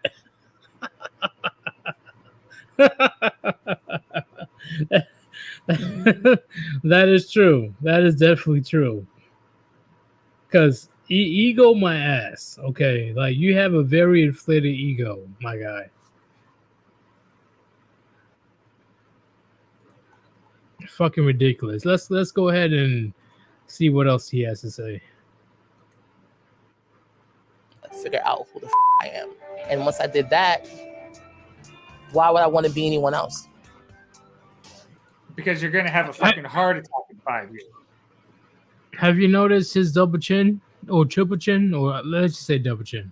Oh, I was right. I can't tell where his fucking neck ends and his chest begins. I can never see myself get to that point where I have a chin that covers my entire neck. I couldn't. He's got a chin bigger than most guys' beards. Like I feel in my chin right, like you can clearly see where my neck is. This guy, like you see, why is your chin jiggling? That creeps me out. Why? Like, oh, okay. Let's go ahead and finish the last 30 seconds. Who am I? I'm a bad bitch. What? Did he call himself a bad? He called himself a bad bitch. Disgusting. Ugh. Oh my god. And that laugh What? too. Let's go back right quick. Yeah, let's go back a little bit. Let me right here. Okay. Who am I? I'm a bad bitch. Okay. God, that laugh sounds so fucking forced. This is where masculinity gets you, gentlemen, in 2023. This is his definition of masculinity. What do you say, Gray? Who the fuck wants to be this guy? Like, he clearly thinks that he should be what other people aspire to be. He wants to make people fucking fantasize to be like him.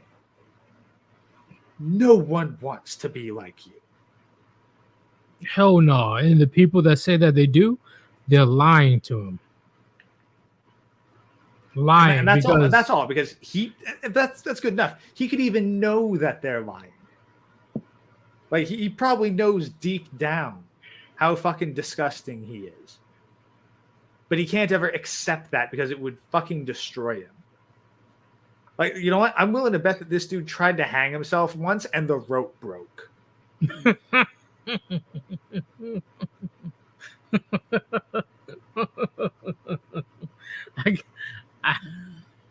I have nothing to say when it comes to that shit because, like, I can see that actually happening.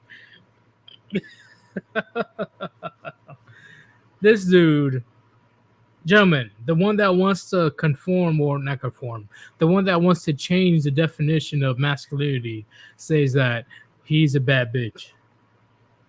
Think about that, gentlemen. Think about it. Think about it. Once again, this is corporations, media promoting this demonic bullshit.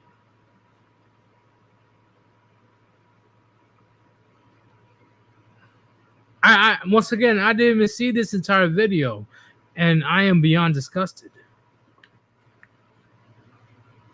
I am disgusted because this type of person is going to try to portray to the next generation or of kids that he's probably associated with, where whether it's just like his own kids or his nephews or whoever it is, going to perceive that he is the new definition of masculinity. I mean, no wonder so many guys want to switch to being girls if this is what they think masculinity is. Man, I see that shit. I see that as if you can't beat them, join them situation. Well, no, but at the same time, like, look, guys want to be fucking powerful, competent, respect of their peers, taken seriously. They want all that. If all they see in the media is every guy getting treated like a fucking idiot stooge who's barely incompetent and makes people from fucking, like, those commercials, I forget what they're called, like where they're trying to sell you shit and you got people who can't even fucking open a cupboard without spilling everything all over the floor and starting a fire. State Farm? No, I mean, like, I don't know what the fuck you call it. It's like, hey, do you have trouble making your own orange juice at home? The infomercials. Yeah, I guess infomercials is the best word for it. That's the thing. Like that's the fucking average man in media these days. And that, like, it's always a man doing stupid fucking shit that makes a huge amount of trouble. And then there's always some smart, totally competent, totally strong, totally in control woman that swoops in and just fixes everything up or has the perfect solution for it. Which is bullshit. Yeah, like, that's bullshit in real life, but this is aimed at people who don't have real life experience. Right. So can you blame them for being like, you know what? I don't want to grow up to be that weak and pathetic. I'm going to start taking estrogen and grow some titties. Oh, pretty much. Like, this is another. Yeah, I agree. That definitely push the narrative of if you can't beat them, join them, because since their childhood, they've been treated as I think you're the one that said it. They've been treated as dysfunctional girls. Yeah.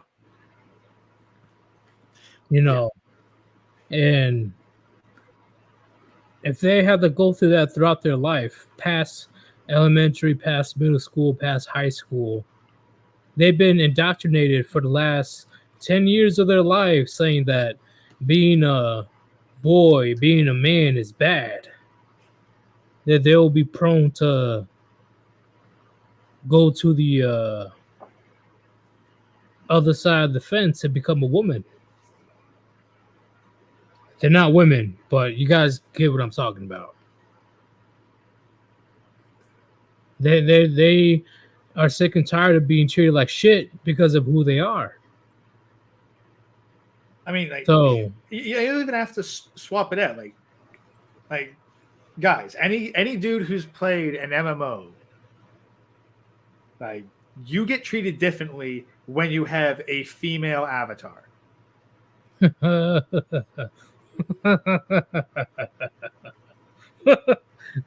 You're not wrong. You're not wrong. I've seen I've never chosen a female character, but I have seen cousins choose a female character, and holy shit, the amount of free shit or the amount of help that they get is crazy. Just because they have a female avatar, they don't even know if the female avatar is the actual woman that's playing the game. No, just because the armor that the character is wearing is, you don't see any type of clothing on them, right? Just like a bra and panties, because you already know how female armor works. They're just so, oh, do you want this? Do you want that? Do you need help with this? Do you need help with that? Oh, please be my online girlfriend. Yes. Yes, it happens, Chad. Yes. When I was younger, when I was in my teens, it was like what's it called? RuneScape, Yeah, probably. World of Warcraft. I don't know what the new games are these days. I think the last online game I played was Final Fantasy. Yeah, the new Final Fantasy looks good. I haven't played it in a while, but I am a big fan of Guild Wars 2. Good. Wait, what'd you say again? Guild Wars 2.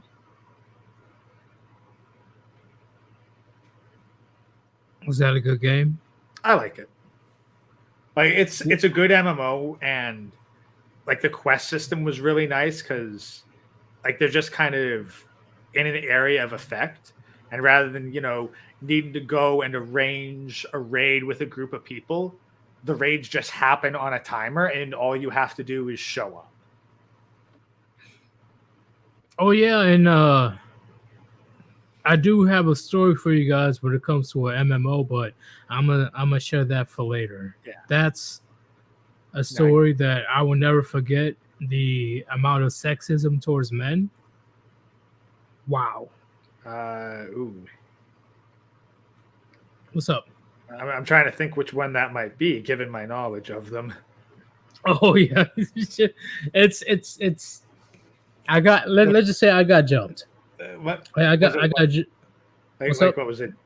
Wait, you got jumped? In the in the wild, I got jumped. Wow. Now I'm curious. Which game was it? RuneScape. Oh yeah, okay, yeah, RuneScape. I immediately got jumped because they didn't like that I was fucking just this female character in the game. I was whooping her ass, and immediately two other dudes that were around my level just came from like left side, right side, and they were just beating the shit out of me. I'm like, hey, what are you doing? What the fuck is going on today? I wasn't able to get back in time, and I lost like my whip, my Bissell whip. I lost my dragon armor. I lost a lot of shit. That's what I like about EVE Online. Doesn't matter what your fucking avatar is. What people see 99% of the time is your fucking spaceship. That's it. It's like, I don't fucking care whether you're a man, a woman, some mix in between, or a goddamn furry. You got a fucking ship there, and I can legally blow it up, and I can blow it up, so you're gonna die. And I'll figure out who the fuck you were after I collect your frozen corpse. But Undead Chronic, he's in the building. He says, RuneScape simping. Yes. And well, Undead Chronic, he's old enough to know what RuneScape is. The simping in that game is no joke. No joke. And that game is not even detailed either. It's just like some Roblox shit. And men are willing to risk everything to be a Captain Saberhole for a female avatar. It's crazy. Crazy. He also says Warband needs to join RuneScape and gank all female avatars.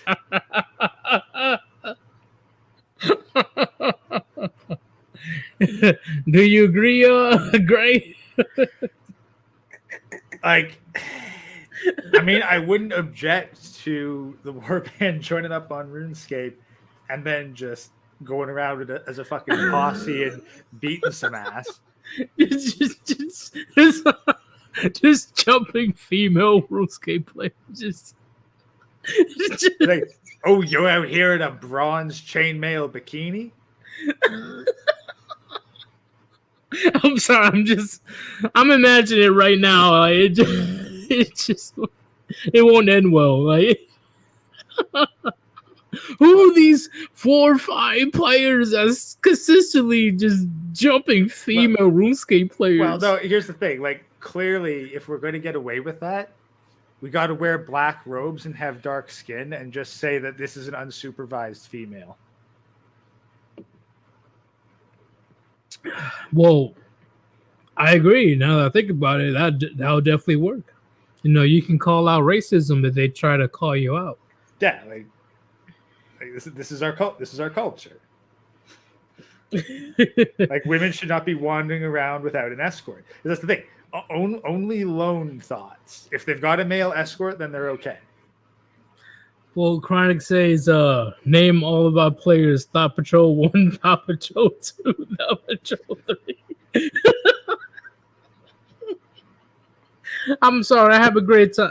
Sorry, chat. I'm having a great time because I grew up on RuneScape. Like 2006 and onwards. I grew up on RuneScape.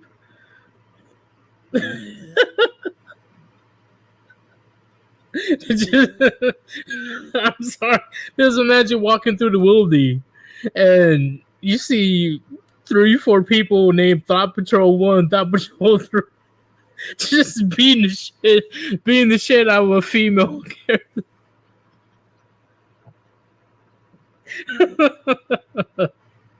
No, I'm sorry. I will have a great time, bro.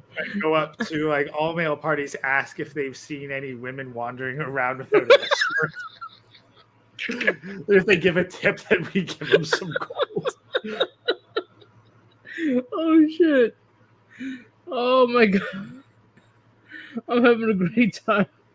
iWifan says, used to play RuneScape and spent all my time crafting rune essence. Never simped. I'm assuming never simped for any female avatar. That's how I got into the top 900,000 of rune crafting. Oh, I definitely agree. I have I think the new RuneScape. I'm level 140. I think it is 41.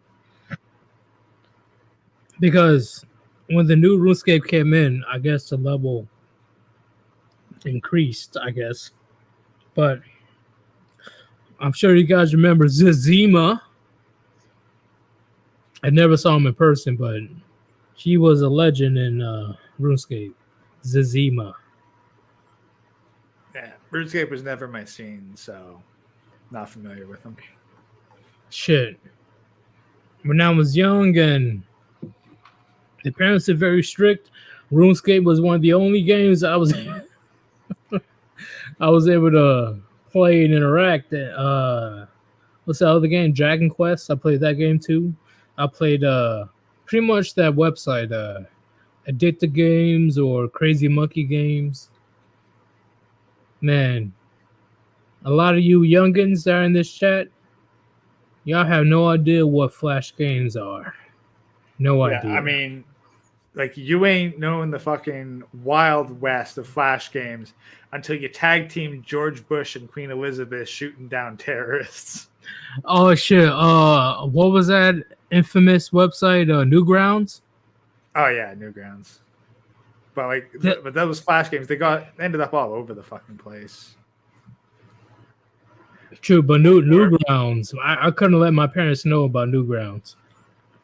Yeah, no, like I mean, the fucking mascot is Pico, literally a school shooter. So, Mini Clip. That's a good website Miniclip, as well. Yeah, Miniclip.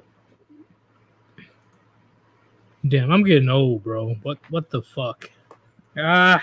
Yeah, you know, back when fucking digestible 5-minute games like didn't come on a fucking smartphone. You actually had to go to a computer to play them.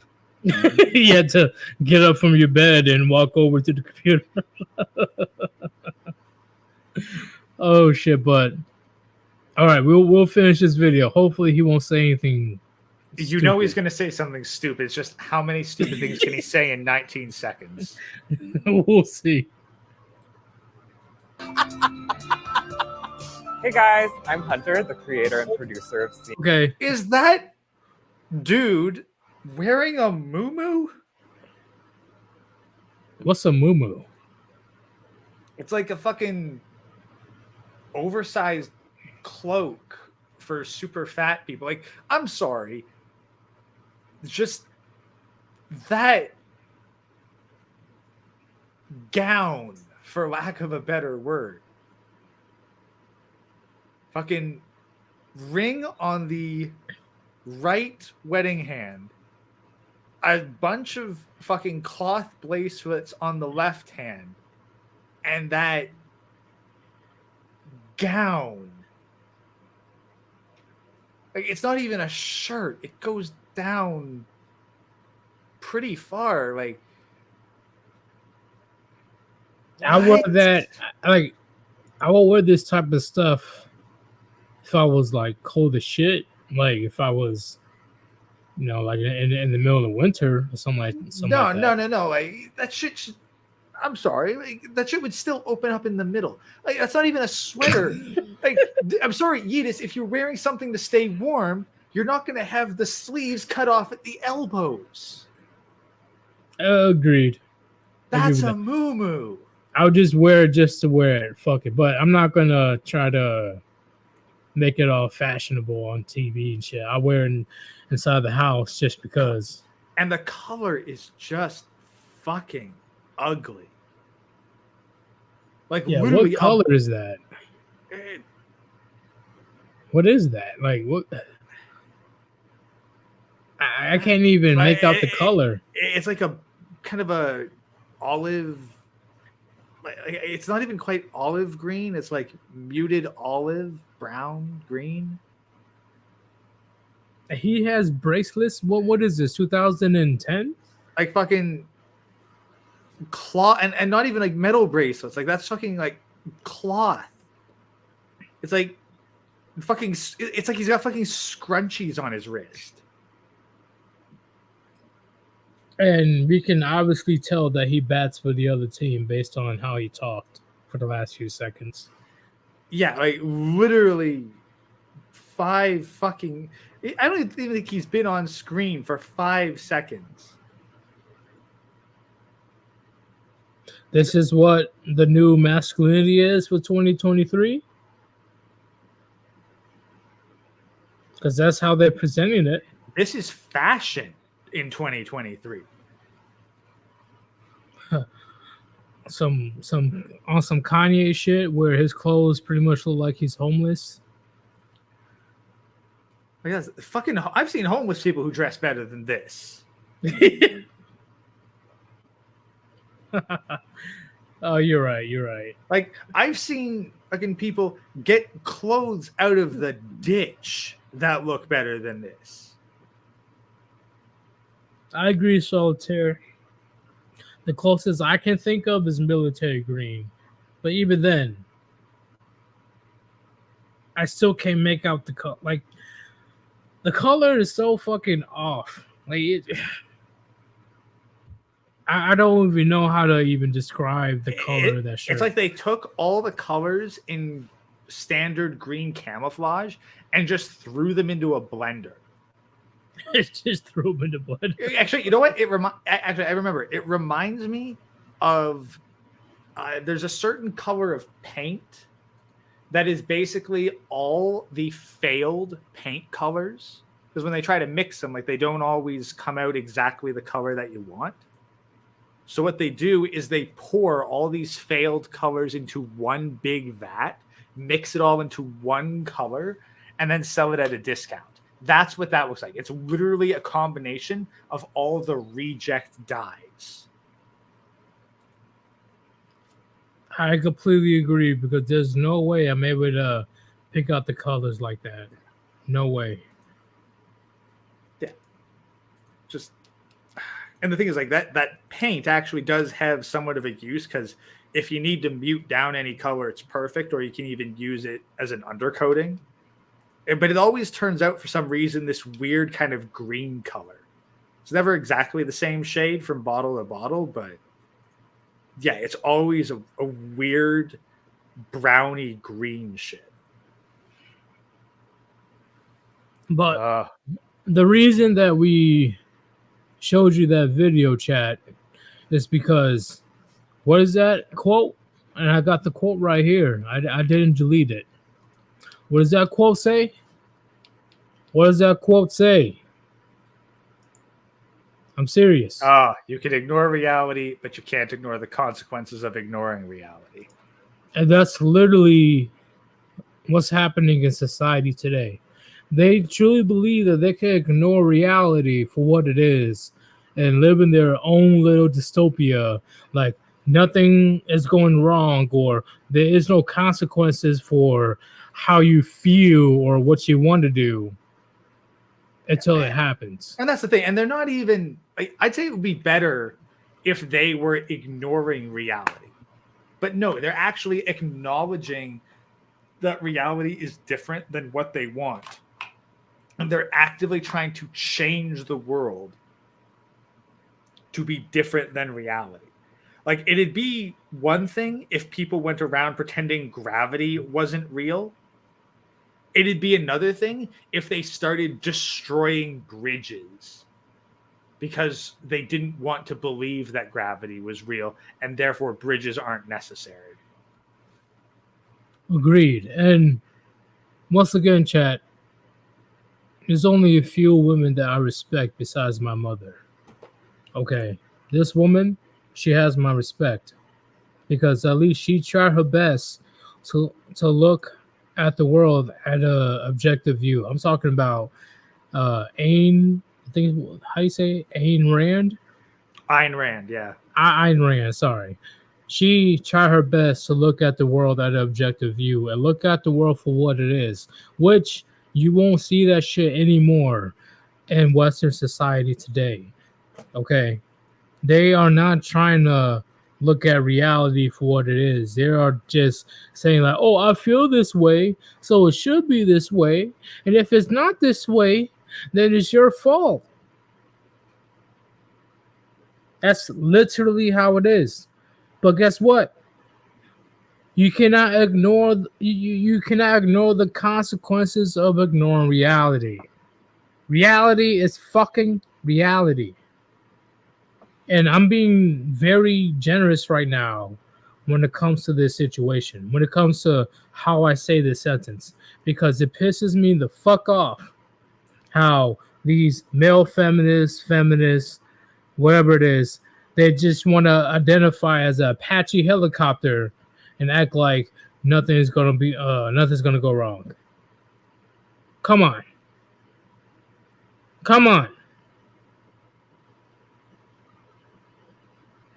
Like, once again, I've been in the military for 6 years.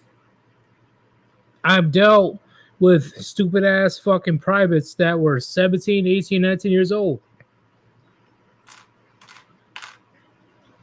I am being very generous.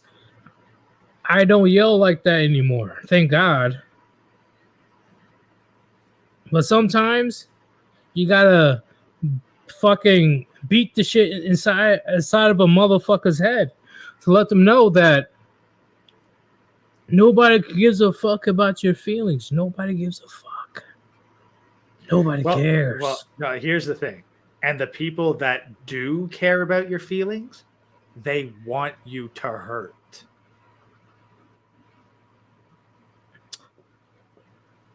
Could you elaborate on that? What's the thing? Like, who do you think is more likely to care about how you feel? People who want to make you happy or people who want to make you miserable? People that wants to, well, okay, in my opinion, people that wants to make you miserable. Yeah. Like, that's the thing. If you're the people who care, like if you are showing that you are hurt to people, if you're showing that you're miserable, they're less likely to go, oh no, I hurt their feelings, I better stop what I'm doing. And instead they're more likely to go, yes, let the anger and sorrow flow through you. Yes. On some Mr. Burns action, you know, like excellent. Yeah, the fucking Palpatine was like, yes, your anguish sustains me. Like, honestly, I think I'm gonna stop you right here, Gray. Vincent, if you keep it up, I'm gonna block you.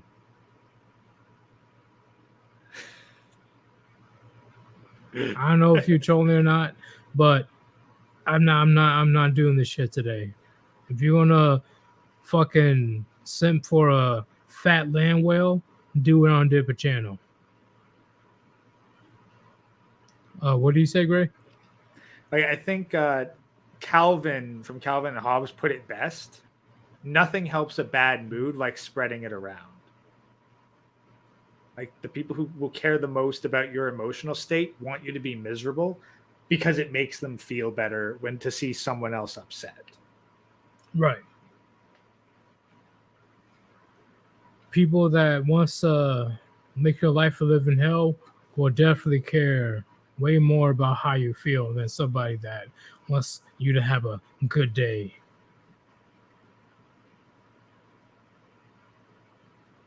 But everything that we said so far about how companies, corporations, and just media in general, how they promote being fat, being weak, being disgusting,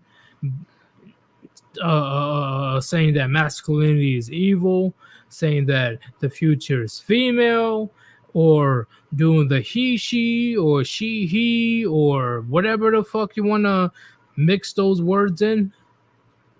This is the result. I'm going to play the video right now.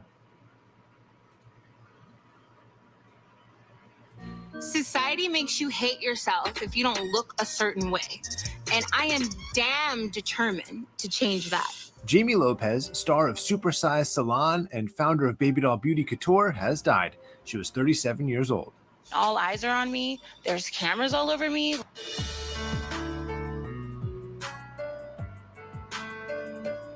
"37 years old. 37. She died of heart failure." What do you say about that, Gray? Well, I mean, I'm not surprised, but I can't. But it's like I'm pretty sure that that's the thing. Like people are dying of heart. Like healthy people are dying of heart failure these days. Oh yeah, we all know why. That's Yeah. yeah. Yeah, like that's its own deal. But so, but if you had if you wanted to ask, like, who's the fucking poster child for going to be dead before they hit 40? You'd be like, yeah, she probably ain't going to make it to see your 40th birthday. She like just based on her build. See, this is why I have a big respect for my family, because family doesn't hold back if they let. My family doesn't hold back if they see that you're fucking up. They don't try to sugarcoat it. They don't try to say it behind closed doors. No, they're saying, "Hey, you're looking fat as fuck. What the fuck is going on?" Especially if they get to that. See, I never seen a family member get to that size, ever. No. Ever. And that's the importance of having a nuclear family, having a father in their lives, a masculine father. Would you agree? Yeah, like I can't even say that my family's near that strict, but no one in my family's ever gotten to that level. Like I keep hearing stories that like I've seen like a ton of fat people up in Canada, but you go to the US, like what is fat in Canada is normal in the US. Pretty much. But that's what I'm saying, though. When it comes to my family, something is severely wrong if a fucking Jabba the Hutt walked through the goddamn door looking like that. And my family will not hold back. They would not. They'd be like, "What the fuck is going on? Why are you that big? Why? Fuck you and your goddamn feelings. Why are you the same size of a semi truck?" And in my opinion, that's definitely necessary. I'm telling you, ain't no goddamn way I'm gonna have, let's say hypothetically, if I have a family in the future, have my wife or my kids get to that goddamn size. Because I'm gonna let them know what's up. I'll let them know. Because you're not gonna be a lazy fat fuck in my goddamn household. You're not. You're not. Yes, I'll admit hey, shit, maybe I failed. Maybe I failed not going hard enough for you to put down the fucking fork. But I guarantee you that I would definitely deal with that situation, which has been in a lot of my family's situation, right? Like the men and the women didn't get that big as Jamie Lopez, but there's the family definitely let them know, like, hey, being an overweight person is not cool. It's not cool. And fuck you and your feelings. I don't give a fuck. Do you want to die at 30 of heart failure? That's on you. You move out on your own. But you're definitely not gonna be part of my family with that bullshit. You're not. If you're gonna get crippled by fucking heart failure, then you better start saving your money now, because we ain't paying for the caregiver. Exactly. I'm not paying for hospital bills. I'm not paying for no dietitian.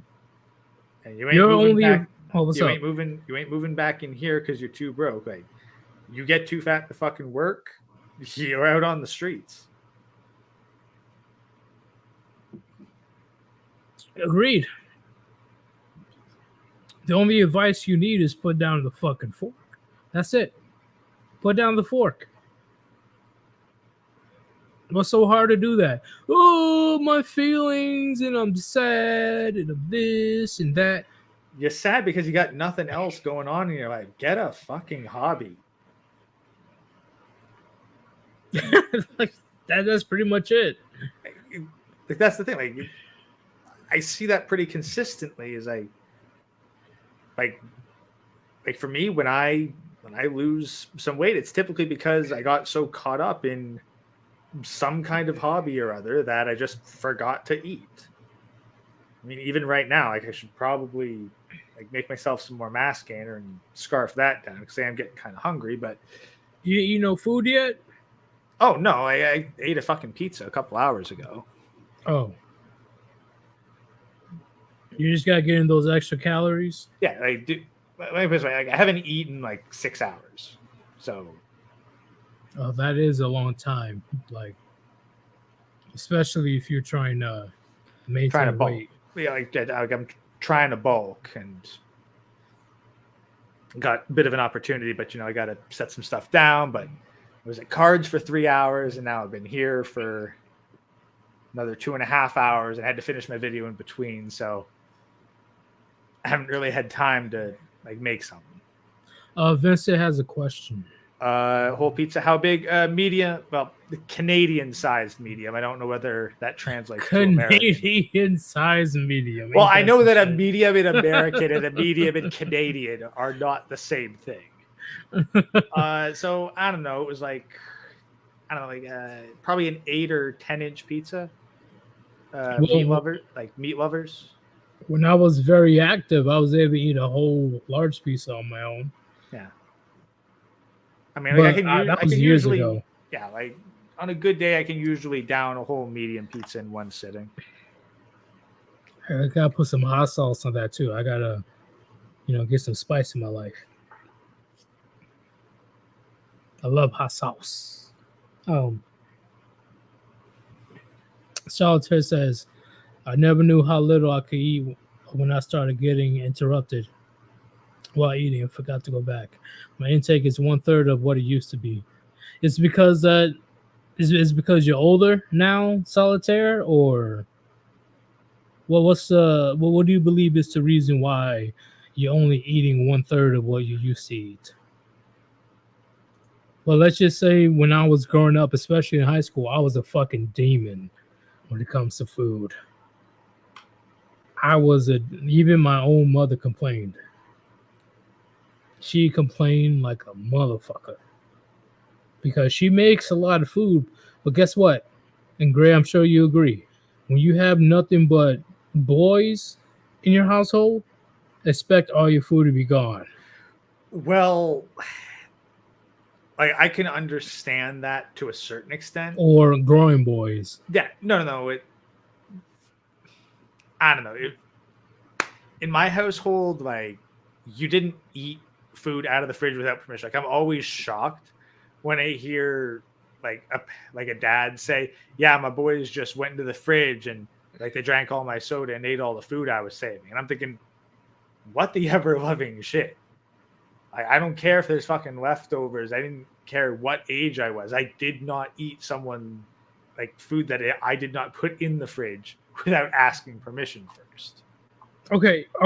That you always, if you know you can't touch it, or if you don't know you can't touch it, definitely ask. That'll be a whole hell-raising situation if you touch food that's not yours. Yeah, we definitely knew immediately that's not going to end well. And I'm saying this off of experience. Don't touch shit that's not yours. Oh shit, it got pretty bad. But yeah, when it comes to like her, my mom made like a big pot of like some type of stew or like some type of casserole, or just a big pot of something. And she was complaining that like literally there is no leftovers left after just like the bunch of boys just demolished through all of that, and we were asking for more. Oh yeah. No, like big family dinners, everyone looks at me and is like, "Yeah, Gray's here, so we ain't gonna have much in the way of leftovers." I'm like, yeah. Like it got to the point where I'm pretty sure I told you, but I don't know if I told the chat. We got banished from eating sweets. Yes.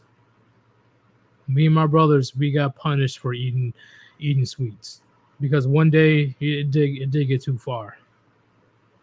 My oldest brother ate literally almost a gallon of ice cream in one sitting. And he's not fat. He was fit at the time. He was fit.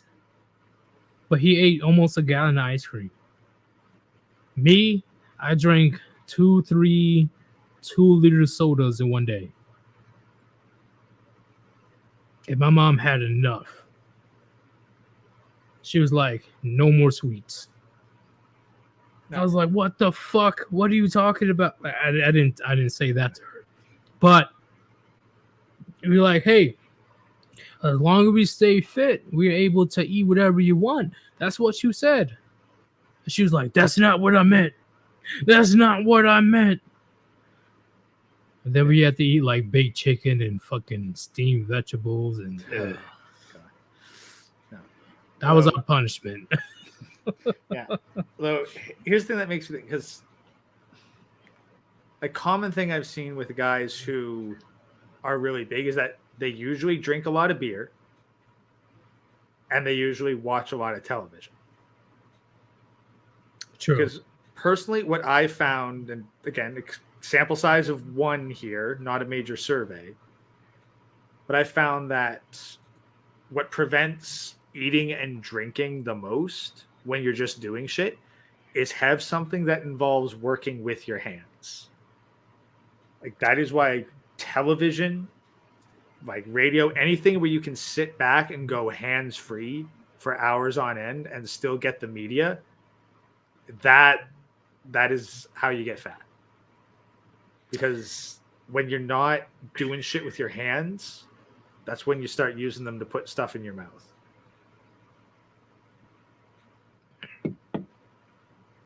You're not wrong. I had to think about it for a bit, but you're not wrong. I agree with that. No, like no matter what the vice is, like if I was playing video games that involve me needing my hands on the mouse and keyboard the whole time, or right now painting minis, like I got a fucking bottle of soda right beside me and I want to fucking drink it, but I just want to finish like this little section of armor first, and then I get distracted and pick up another mini to do the next coat. And before I know it, I've got 3 minis done and I haven't had anything to eat or drink in a half hour. And a shot of whiskey. Don't get me wrong, I love vegetables now. I will devour vegetables today, but when I was younger, especially when I was a teenager, I despised vegetables. Like I didn't really like eating it. Well, I really didn't. Part of that is your taste buds. Like, since vegetables are more bitter and younger tongues are more sensitive to bitter flavors as a poison thing. Right. Like, basically, because poison can kill kids when they're younger, you're more sensitive to bitter flavors when you're younger, so you can detect poison more easily. So, like, your taste buds literally do change as you age. Oh, I agree, because I drank orange soda and it tasted like medicine to me when I was a teenager. Like, it just out of nowhere. I always loved orange soda, but for a certain amount of time, I told my parents as well. I'm like, I can't drink this. Like, it tastes so gross to me. It tastes literally like you're downing NyQuil or Dayquil.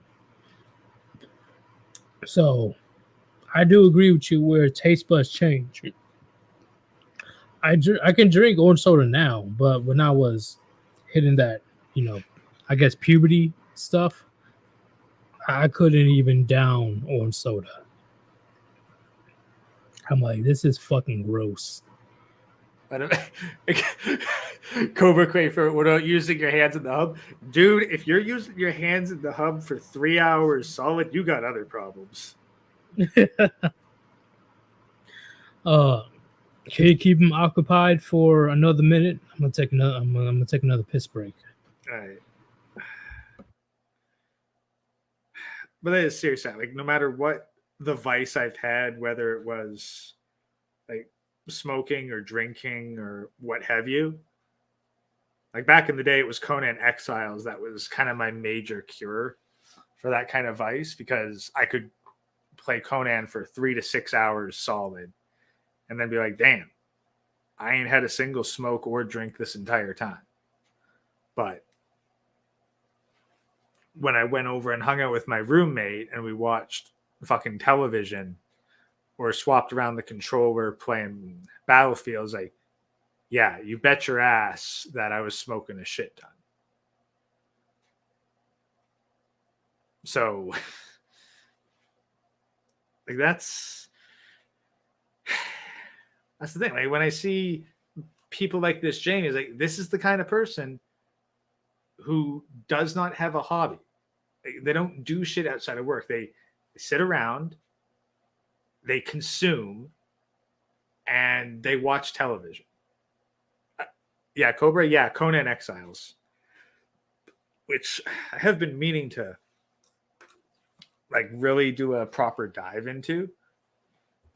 Like, I used to play the shit out of multiplayer. Like, I was a pretty significant presence on like one of the official servers, because honestly, fuck the private servers. They become private clubs. It's far better to go on the official servers and hack it out where everyone's got an even playing field.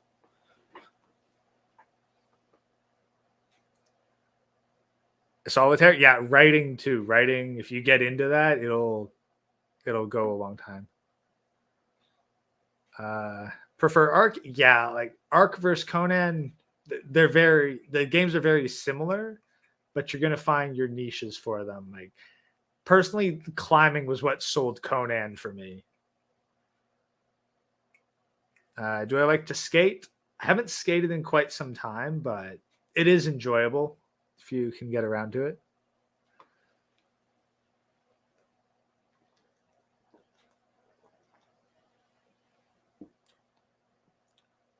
Let's see. Okay, I'm back.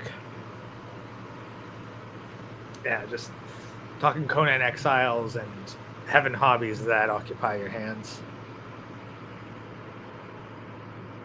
There's countless shit you can do with your hands, Chad. Come on. Yeah, well, the first things everyone's mind's going to go is right into the gutter. It is how it is. I see what you're saying, but you want to continue this video right quick so I can, well, we can talk a lot more shit. Yeah, let's see more details about this poster child for diabetes. Okay. Jamie's team confirmed her death, releasing a statement to ET on Monday. Quote, on behalf of the Baby Doll Beauty Couture team, we regretfully announce with great pain the passing of the founder and owner of Baby Doll Beauty Couture, the legendary Jamie Lopez. Her team added that further details will be announced soon and asked that fans give. She's not legendary.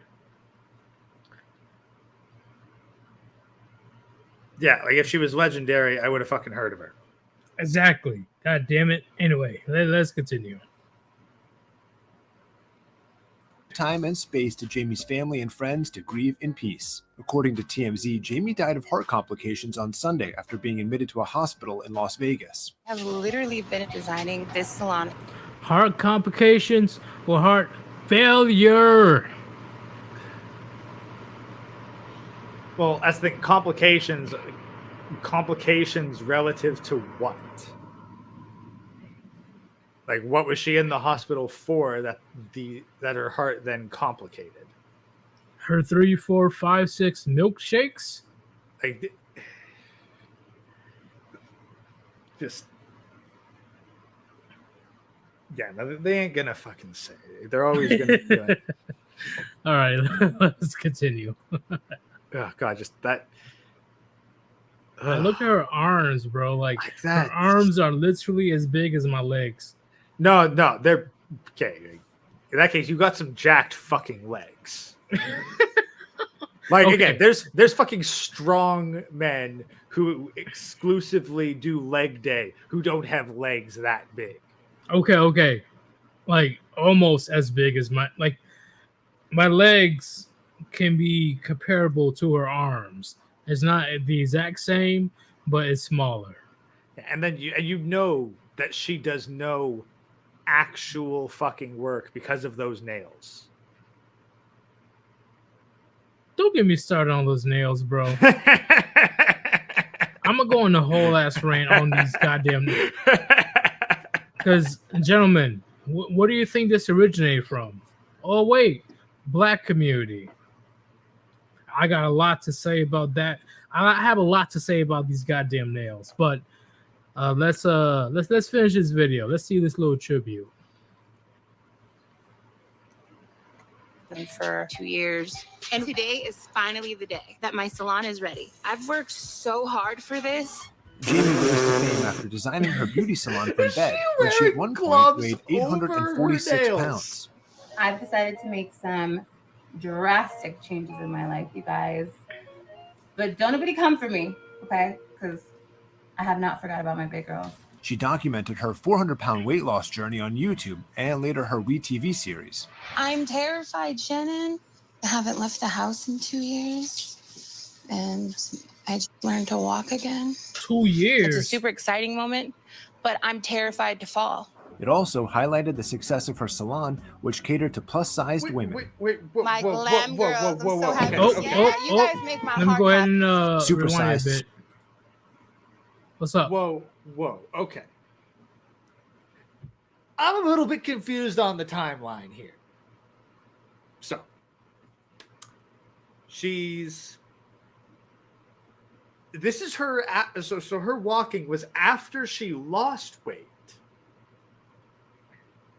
She hadn't been out of the house for 2 years. She has those nails, and yet she was working so hard on the salon. Did we see like how the fuck, like, what did she do exactly for this salon that required work? And I'm pretty sure she didn't even type on a fucking computer. I'm pretty sure that everything was done via her phone. well, when it comes to her weight, I don't know if there's an after photo or not. because they say that she did try to lose the weight, but in my opinion, it was way too late at that point. That's the thing, but it said What's up? 400-pound weight loss. So, like, what did she go from 700 to 300? Yeah, like it's I see what you're saying, Gray. That's Like that's the thing. Like, it's like you lost weight. I mean, maybe the camera's been really fucking flattering, but where the fuck did it go? Like were your legs just a fucking amorphous ball? She said she hadn't left the house in 2 years and she was scared to fall, meaning she probably hadn't gotten off the fucking bed in years. And the dude asked, like, oh, how does she wipe herself? No, I don't think she can wipe herself. and also, how the fuck did she get that salon? Like, seriously, where the fuck did she get all, like, you know what? Fuck it. God damn it, you're making me do research. Ugh. Damn it, you got me when I was drinking. Like, damn it, now I gotta go find her fucking Wikipedia page. Is she a trust fund baby? Like that's the only thing I could think of. Yeah. Fucking She had daddy pay for everything. well-known. Well, she had a bunch of weirdo sugar daddies.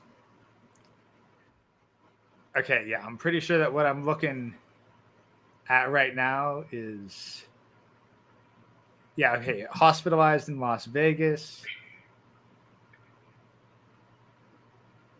Yeah, no, I'm. What's up? Yeah, I'm pretty sure I'm looking at the. Like when we looked up that, like that Matt Walsh, and it showed like pictures of Matt Walsh, and then the biography was not Matt Walsh. Yeah. Yeah, I'm pretty sure that Jamie Lopez is not a modern pentathlete. What? What the fuck? Oh, so shit. like this Oh. is why you can't trust everything you read on the internet, guys. Yeah, because I'm just saying, like, if you're bedridden for 2 years, how did you get the funds to get an entire fucking salon? How?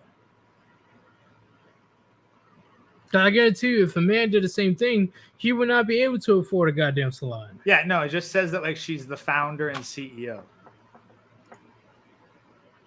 But who paid for it? Like, did she get a lease or Um, a loan? like, no details about the parents. Not known to be dating.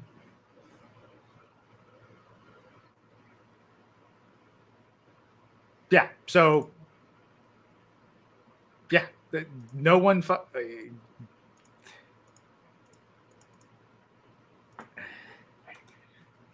Let's let's go ahead and finish this right quick. Nah, 'Cause It's only 20 more seconds.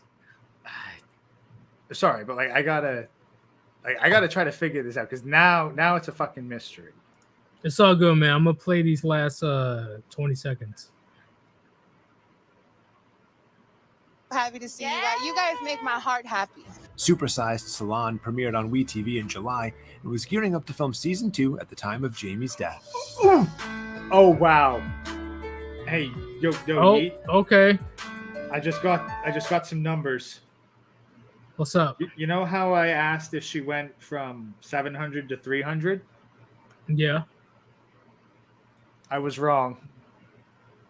What's the numbers? She started at 846. 846 pounds? Yeah. And she lost 400. So yeah, her Whoa! walking around, yeah, she was over 800 pounds.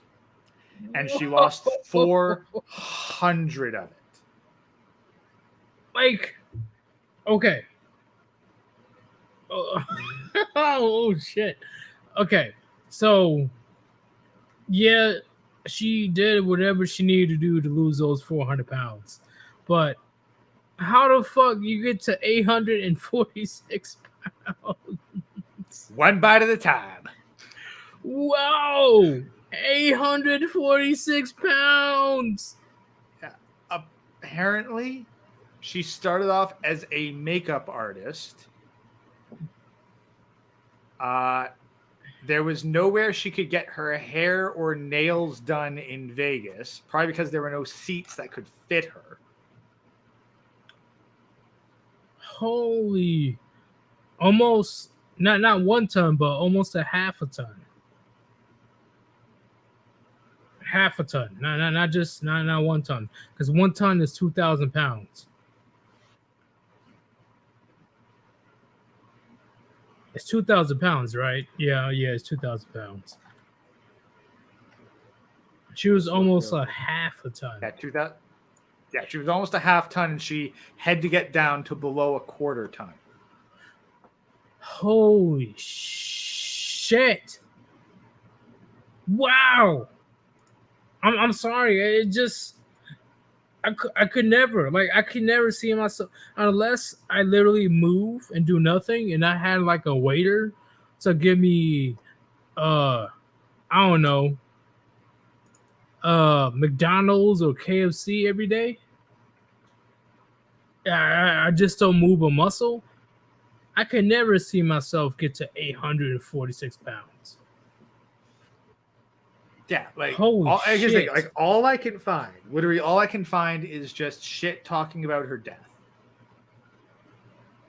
Well, I'm trying to find out how the salon was financed. All I can find is that she started off as a makeup artist. like that's it. Yeah, no, like it's no surprise that there's no surprise that she still died, even though she lost 400 pounds. Because you honestly think that, not you, but just in general, that her heart was able to handle that much weight? Yeah. No, that's Whoa. given what she's living in. Like her parents had to be financing her shit. Her parents has to be, or there's a legion of simps. No, like. You know those weirdos with the fat fetish? Yeah, but like hell, what's her name? Iggy Azalea. She made $350,000 in one day in 24 hours. Yeah, like there's nothing on parents, nothing on siblings. Like literally nothing. Like there's no info on her family. That's weird. That's okay. I'm not saying it's weird, but kind of ironic based on how much she celebrated. Yeah. I'm sure that she's a fucking legend on reality TV, but no one knows a damn thing about her aside from literally her weight, her salon, and she used to be a makeup artist. Like, not even did she go to school for it. Like, know how she got into the industry, like what work she did. Like, she literally fucking popped out of nowhere. Out of nowhere.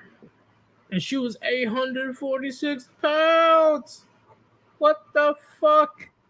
She was living in her house alone for years on end, clearly fucking getting her hair and nails done with some sort of personal care worker because she couldn't even get up and walk around. So she had to have someone wiping her ass, probably fucking collecting her piss and shit every single day because she couldn't go to the bathroom.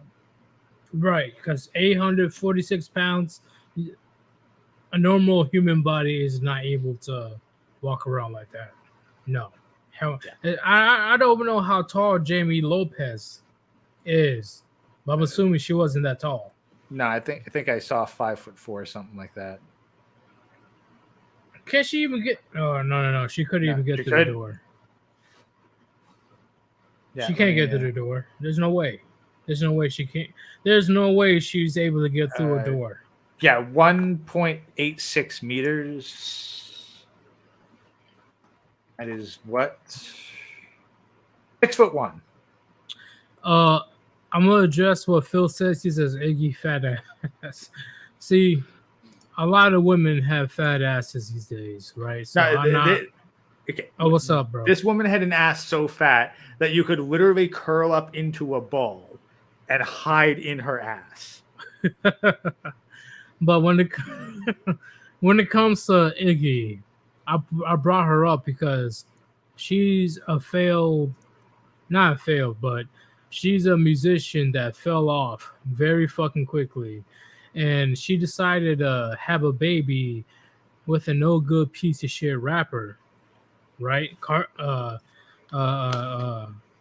What's his name? Something Cardi. But she decided to have a baby with a person that doesn't even want to be a father in the first place. So now nobody's talking about her anymore. And she's a single mother. She decided to join OnlyFans. I think she's 33 years old, 34. When in doubt, join OnlyFans. Yeah, that's the slogan for modern women. Yeah, well, it's basically legal prostitution. Oh, there you go. Playboy Cardi, yeah. She had a baby with Playboy Cardi. And if you guys know who he is, you know why I'm laughing at this fucking hoe. So, what's the surname for her child? Like Mr. Playboy? Like, is he Mr. Playboy or Mr. Cardi? Or is it Miss Playboy? Her name? I don't know. Like, who the fuck's the kid? She had a kid. Was it a boy or a girl? Oh, the kid? Oh, I honestly don't know. I didn't really look. Yeah, like don't care. But... Don't care. But like, you imagine being like Miss Susie Playboy here.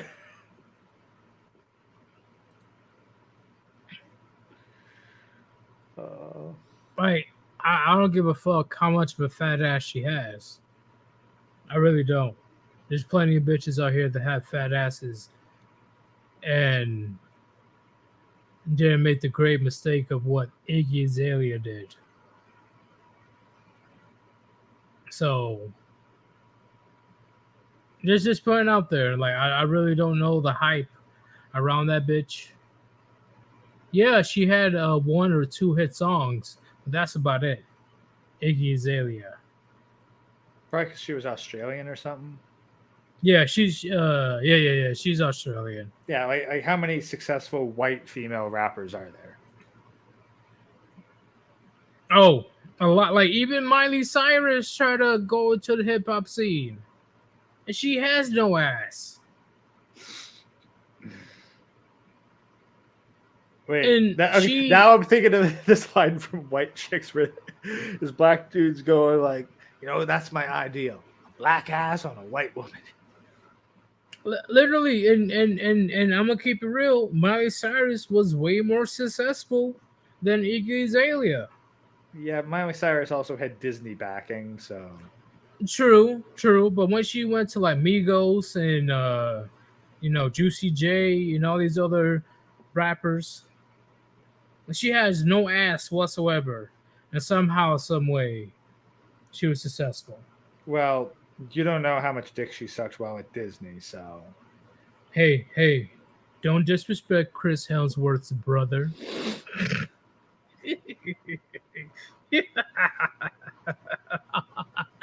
Oh, shit. Yes, Chris Hemsworth's brother dates or used to date Miley Cyrus. I didn't even know Chris Hemsworth had a brother until Miley Cyrus. I'm going to keep it real. Yeah, Liam Hemsworth, I think. And he could have done so much better. I'm like, bro, what the fuck are you doing? Probably just doing it for publicity because, well, despite him doing that, you only know him as Chris Hemsworth's brother, so. Like, true, but I'm like, damn, like, talk to your bro, man. Like, talk to your brother. Like, hey, man, like, you got a couple of females you have in your rotation. Hey, can I talk to? Okay, seriously, let me talk to one of them, bro. You're seriously telling him to beg for his brother's sloppy seconds? You'd be surprised, especially with brothers. You'd be surprised. Like, Hey man, hey, come on, man. Like, you know any girls I can talk to, bro? Like, you know any spots I can go to talk to women? You'd be surprised, especially a young adult brother. They're definitely on the prowl, right? Because once again, their testosterone is fucking through the roof when they're that young. They're fucking on the hunt.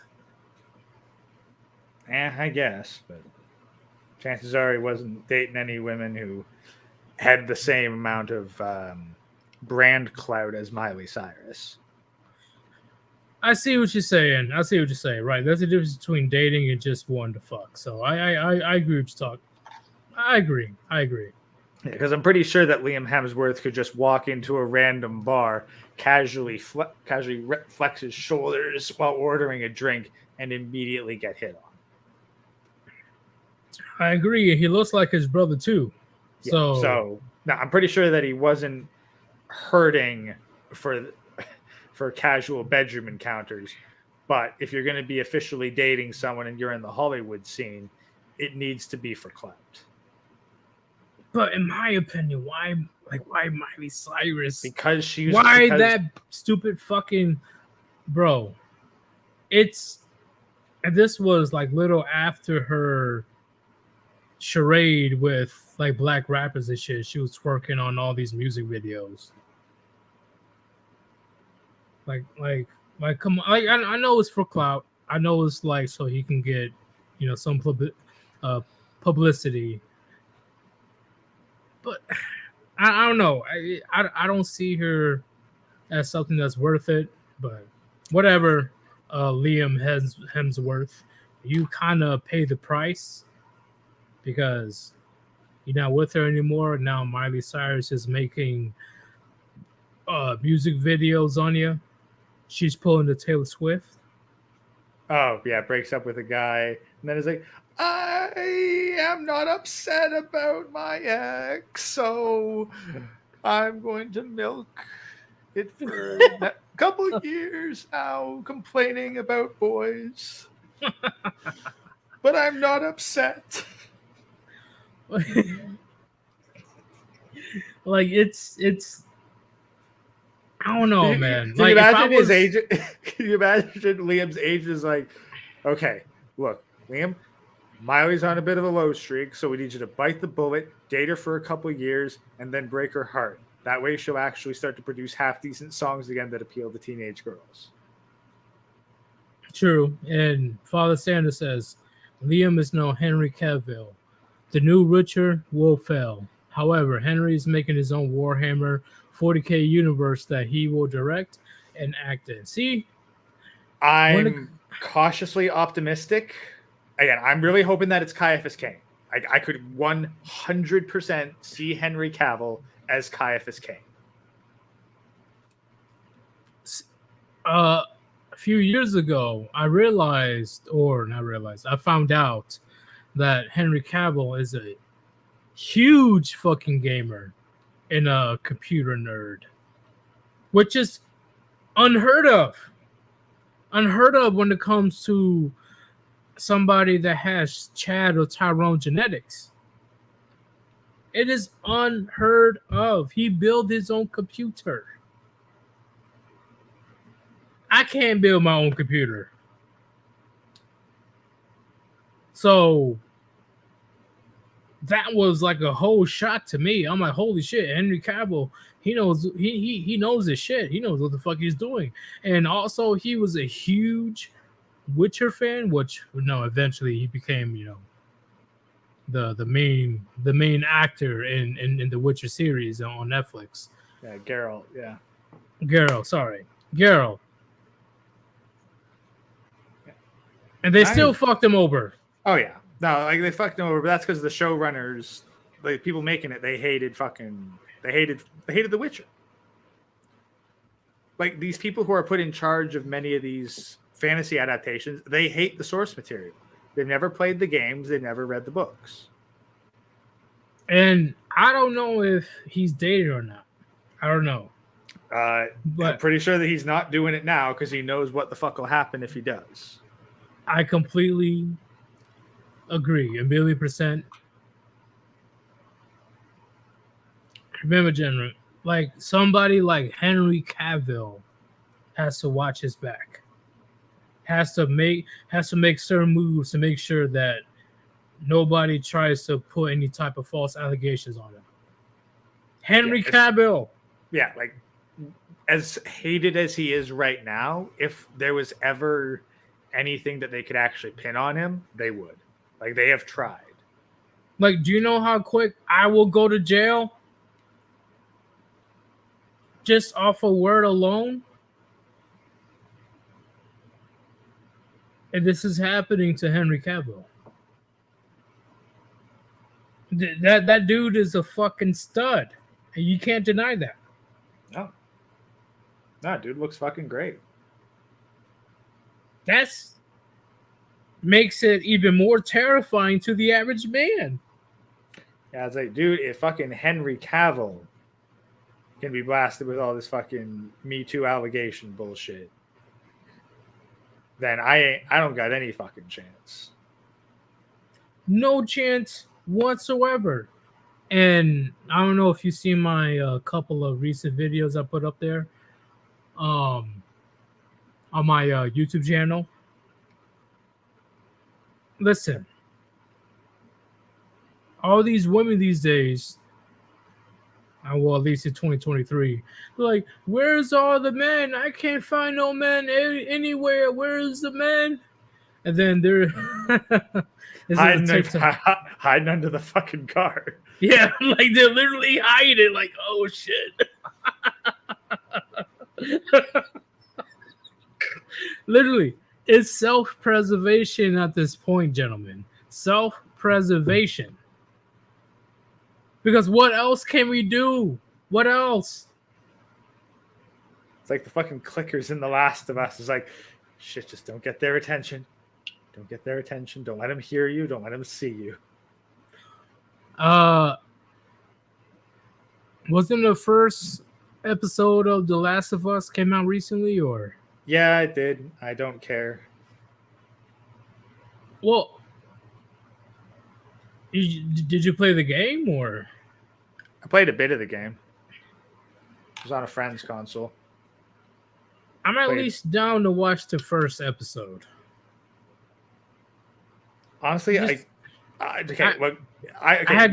would not bother watching the show.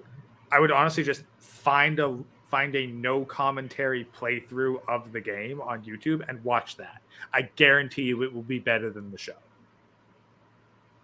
I agree. I guarantee you that the game will be better than the show. I agree. It's all good. Like you can if you want. I don't know why they need to make a live action off of it, but because money and because all tons of money. Fucking, yes, so it's the thing. It's fucking money, and they think that they're gonna get a bunch of money out of all the fucking normies who are like, oh yeah, I've heard of The Last of Us. That's known for being basically like a movie. It'll have a really good story, and I'll enjoy it. And people are talking all about it. Like seriously, it's the same fucking people that did not give a rat's ass about A Song of Ice and Fire until Game of Thrones became a TV show. Touche. Okay. I see what you're saying. I see what you're saying. I just thought, like, once again, I'm thinking about watching it because I've heard nothing but good reviews so far. I heard a few bad, but I heard more good than bad. So it might be okay. Let me check it out. It might be fine. Is it worth your time? I doubt it. Because it'd be like the exact same thing, pretty much. And that's the thing. Like, no matter how good it might be, if you're just watching it because you're curious about the story, I'd say watch the game. Oh, okay. Once again, I agree. Yeah. It's just been. Do you know? Okay, here's the one thing I want to talk about. Here's a big thing. I doubt that, because you're a busy man. You don't really have time to watch all this crazy shit. Do you know the new movie Puss in Boots? Oh yeah, the last Wish. Yeah, those clips have been coming up in my YouTube feed. From what I've seen, I'm honestly impressed. I watched the movie, and let's just say Death, Yeah. That the wolf named Death.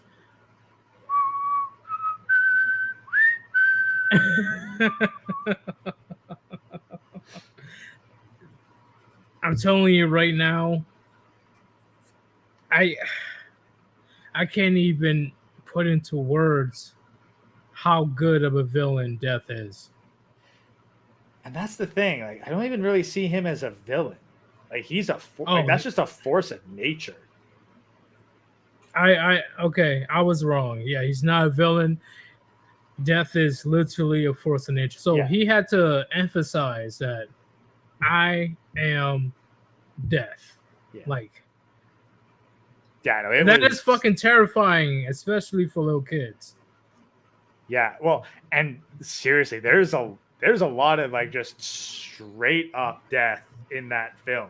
Like, you see a dude fucking eaten by a rose right down to the skeleton on screen, no cuts. Did you see when, or if you've seen the skit, or not skit, the video where Puss was fighting the giant and Death was there? No, I didn't see that clip, but Oh, it's quick. It's quick. yeah. When Puss was fighting the giant, it's a split second, but you will see that Death was actually there, which freaked me out even more. Yeah, like honestly, you're hard pressed to find a bad representation of death. Personal favorite goes out to Terry Pratchett's death. Personal preference. Are you familiar with Discworld? Oh, hold up. Give me 1 second. What'd you say? You familiar with the Discworld series? No, actually. Okay. Well, let me put it this way. So there's a bunch of animated movies based on the books. And in the books, Death speaks in all caps. And in the animated series, he's voiced by Christopher fucking Lee. What? Saruman. No way. Way. I gotta.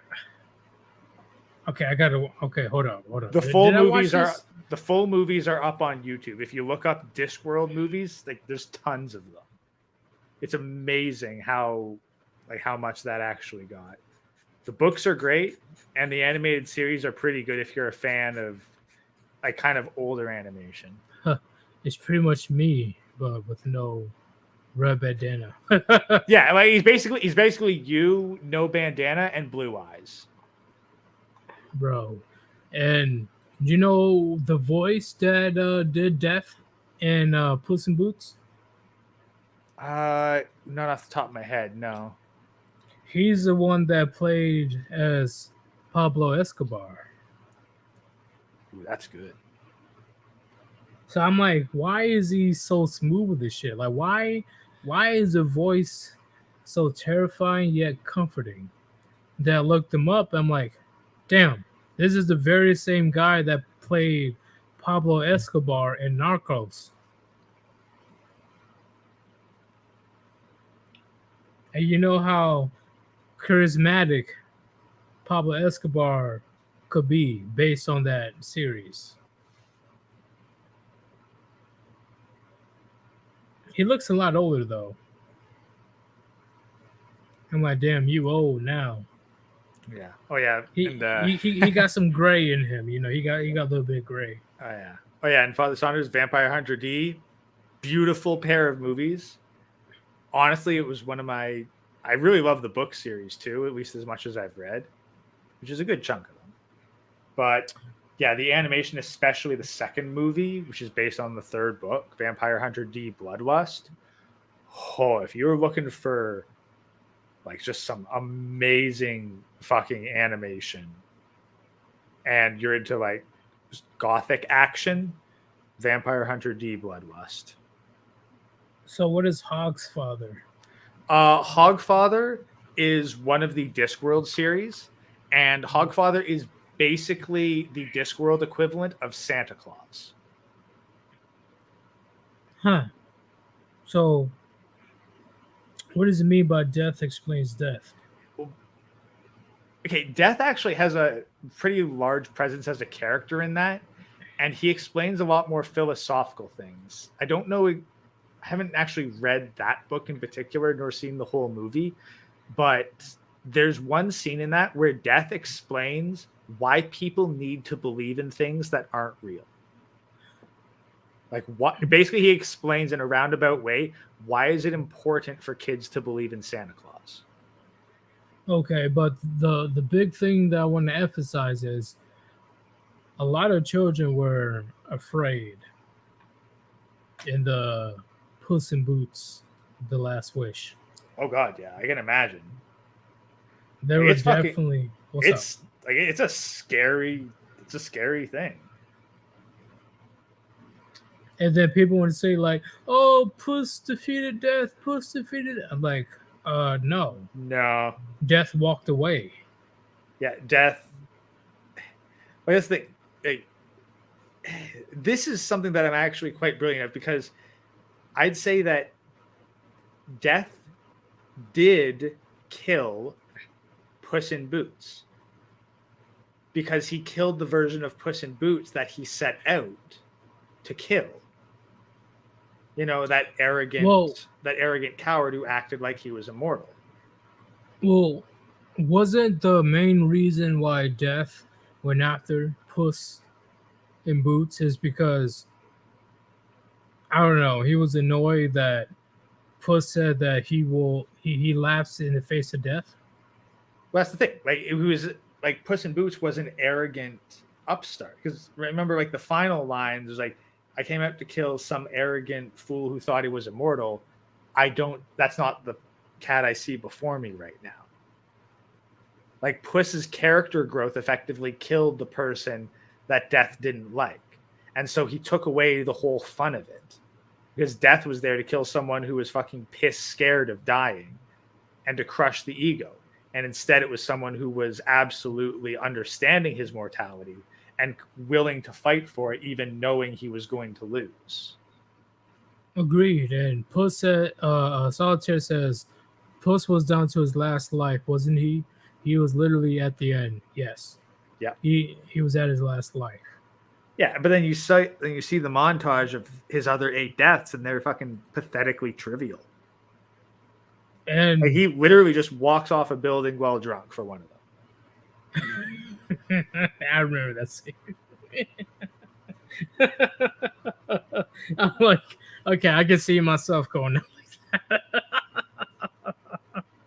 Oh shit. But I thought it was kind of weird that Death consistently wanted Puss to fight. He consistently wanted him to fight. I'm like, why do you want him to fight? Why do you always like why you every time you see him you want him to fight? Then I thought about it. I'm like, oh, he wants Puss to care about his life. Like actually fight for his life. Yeah. To actually value the life, because who would understand the value of life more than death? Agreed. I agree with that one. I agree. Like, gentlemen, the movie is a must see. I'm telling you right now. Like, and there were hints of an upcoming Shrek movie.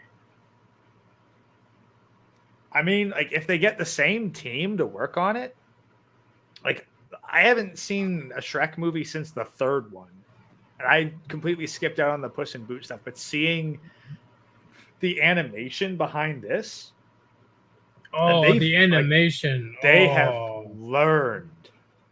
Like, I haven't seen animation quite like this since I saw some clips from Into the Spider-Verse.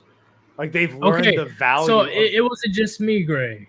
I'm like, yo, the animation reminds me of Miles, of the Miles versus Kingpin, straight up. Right, because I'm like, let's be honest, Jack Horner is just Kingpin with pink hair and magic. Really, we need to get to so like I understand that there were other villains in the movie.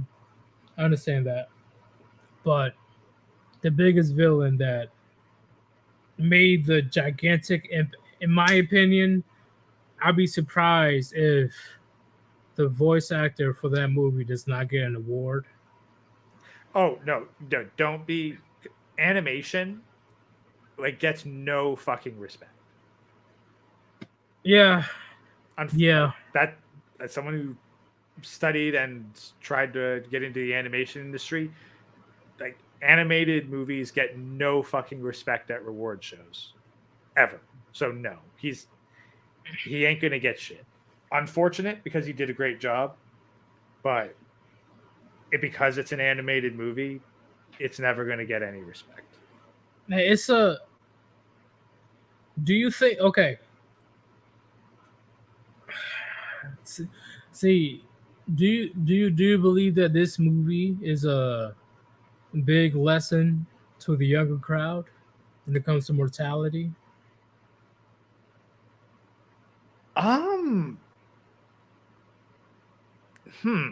That's the thing. I having not seen the movie all the way through.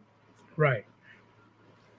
I definitely point out to like if you've got kids where they're getting to that age where they need to understand that they are mortal, this movie is probably a great way to introduce the topic.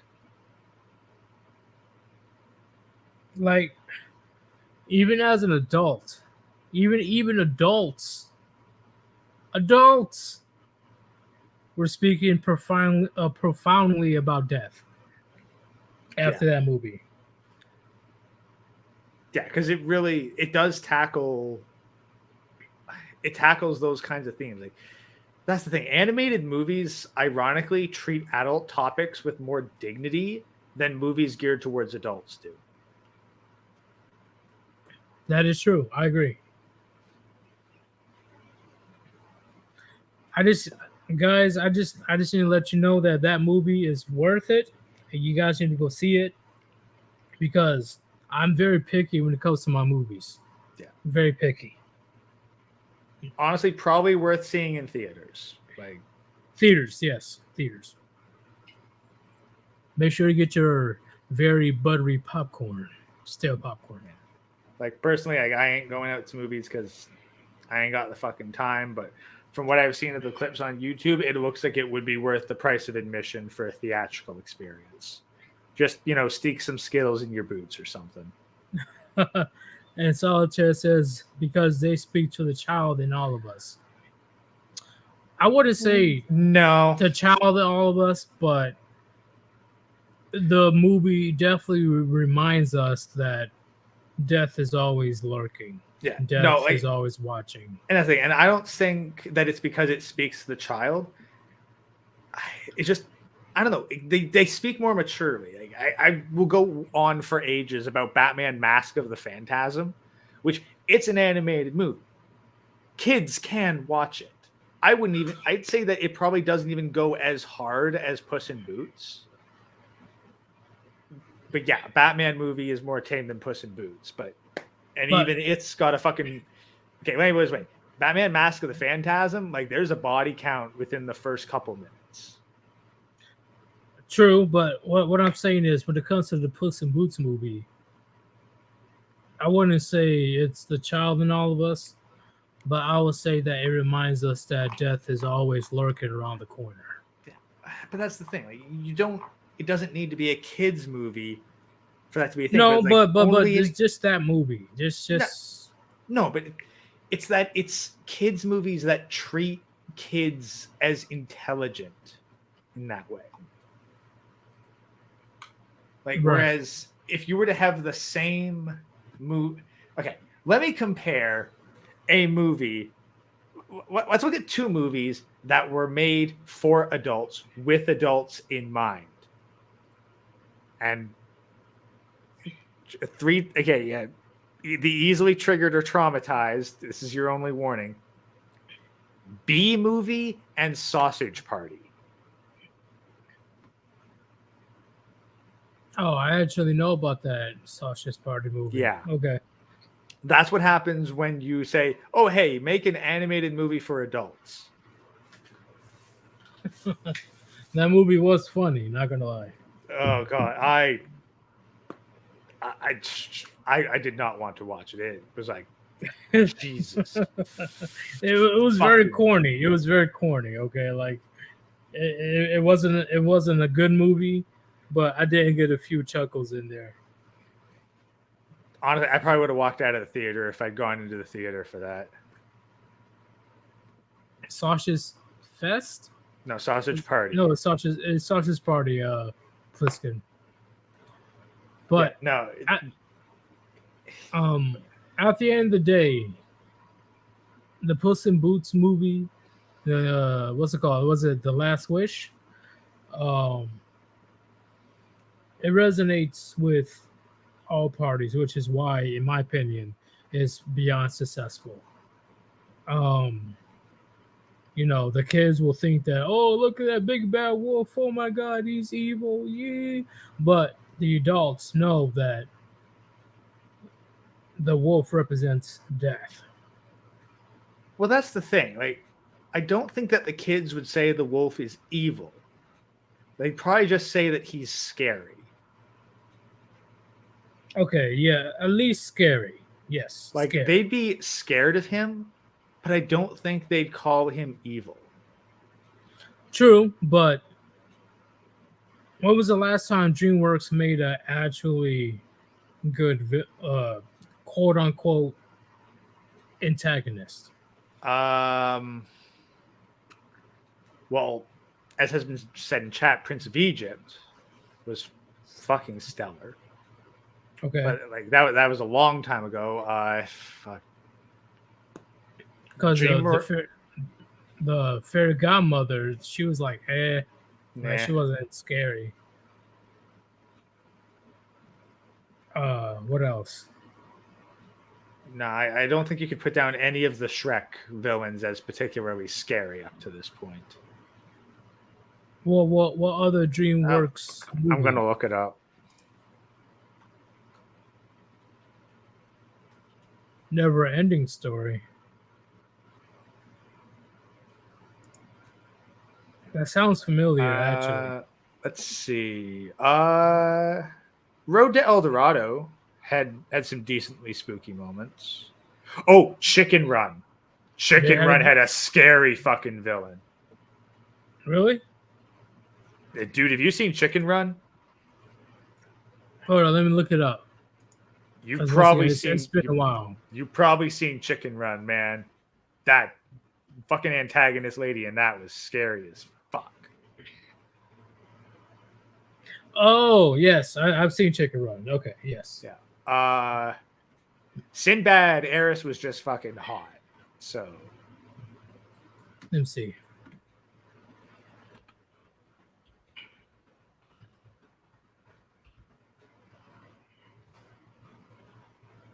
let's see. Yeah, for the last like 10 years, they never really had a good villain at all.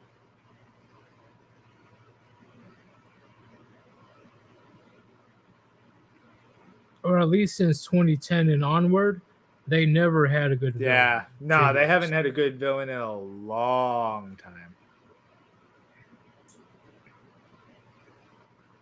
So when death came to the scene, that definitely,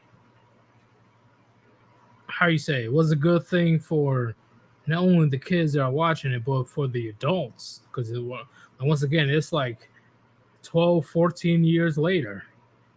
Yeah, like actually, I'd say that Death is probably the scariest villain they've had since Chicken Run. So literally 22 years.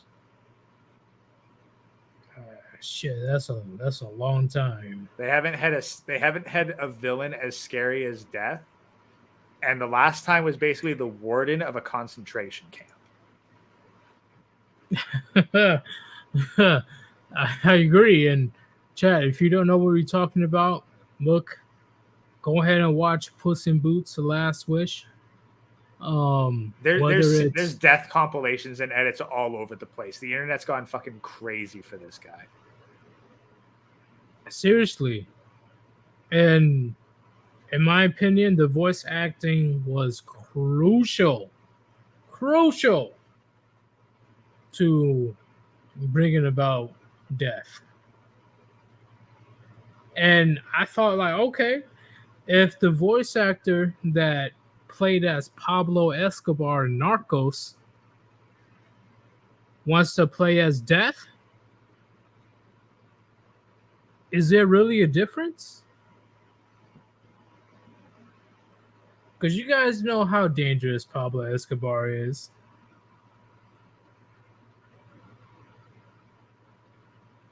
He has at least 2,000 bodies on him. 2,000. I'm just talking about the actor and the Netflix series. And the same actor was able to voice. And I'm gonna let you know right now. Look up the voice acting montage. He was having the time of his life. He had so much fun playing Death. Shit, I would too. I would have so much fun. You know, it does help getting paid, but he was having the greatest time of his life playing Death.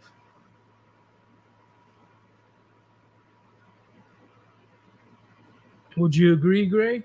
Oh god, yeah. No, you can tell that he was like 1,000% into the role. And once again, I agree with Gray. At least when it comes to the movie, Death is not a villain. He is a force of nature. Death is death.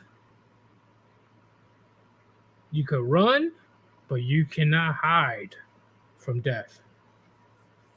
It's going to catch up to you sooner or later. And that's what made the villain so memorable. And once again, he's not a villain. I'm just saying that out of habit. But that's what made him so popular off of YouTube and various other platforms. There's nothing you can do. There's nothing you can do against death.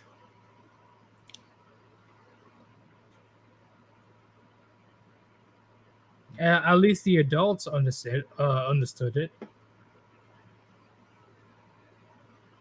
Which made the movie so much greater than it already is. Because wasn't Puss suffering from anxiety attacks?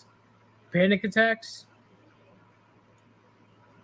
I wouldn't say he had panic attacks. I'd say that like he was just fucking terrified.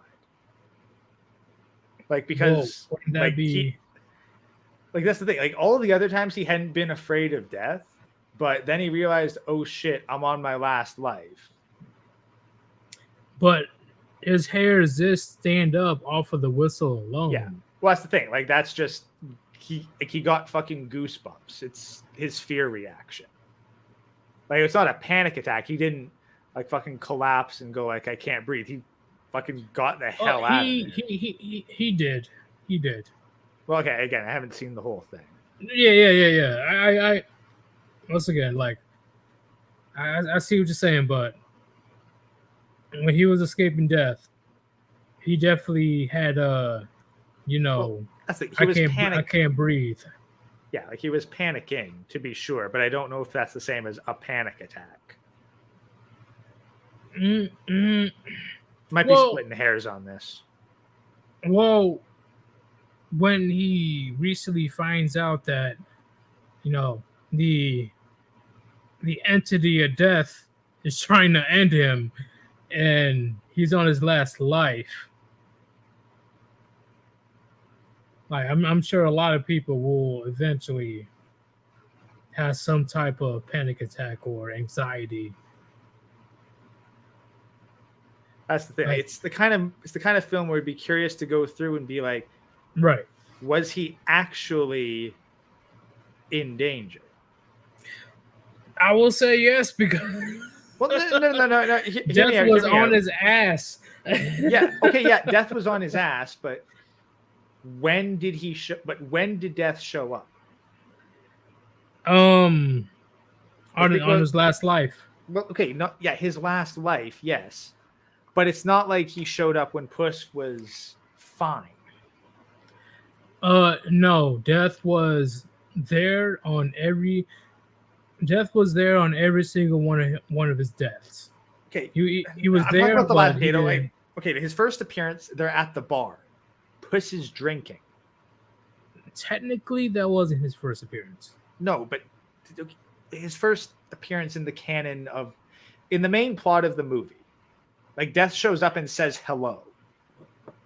Yeah. When Puss is drinking, probably booze.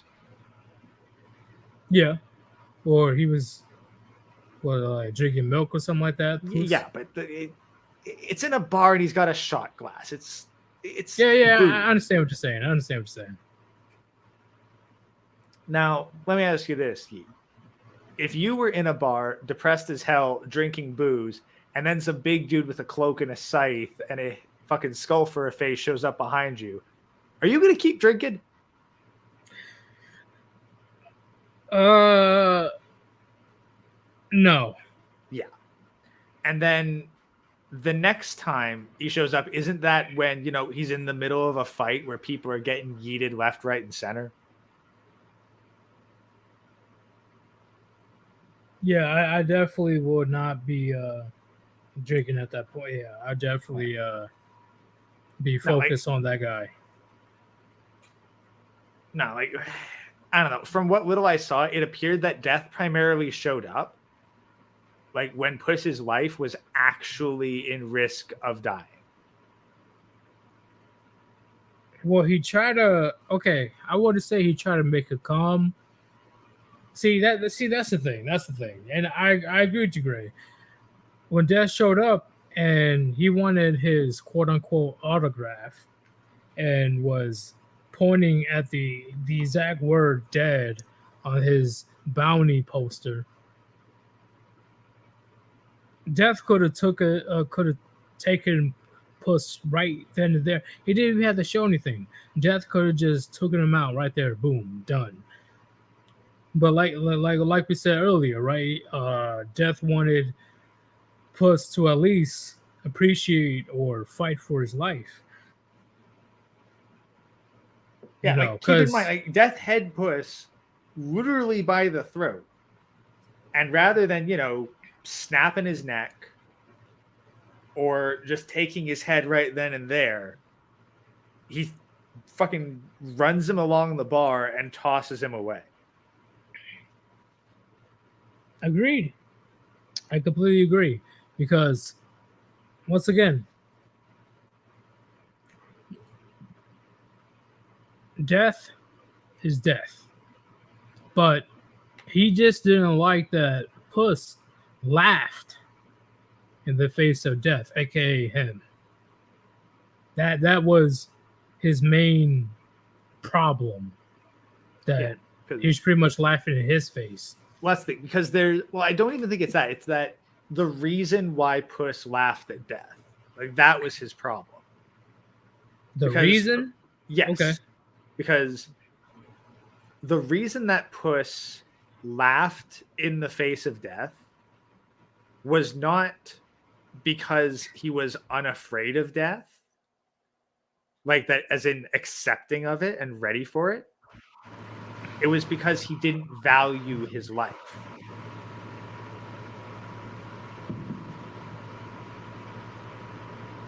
Somebody has a question for you. So you think Death has the ego on him? I would say yes. Well, this Death definitely does. He has an ego. He has a personality. But because it genuinely pissed him off to see someone throwing his lives away for the most trivial of reasons. Yes, because life is precious. Life is precious, and Puss was just throwing his lives. He was being very careless when it comes to fighting bad guys left and right, and cost all 8 of his lives. Yeah, like he lost one to fucking shellfish. He lost one to fucking bull riding. He lost one because he just walked off a building to show that he could always land on his feet. Like, imagine if most of your life you deal with people who are just pissing money away, like who are not pissing money away, like struggling to make a living. Like, they fucking grind and hustle and work themselves to the bone, just trying to eke out a meager existence.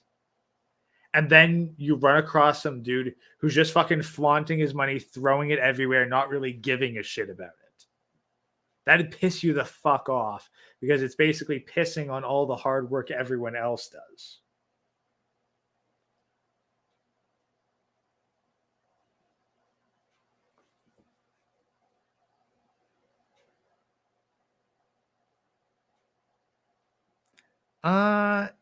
Whether or not he has a personality removes the unstoppable force aspect.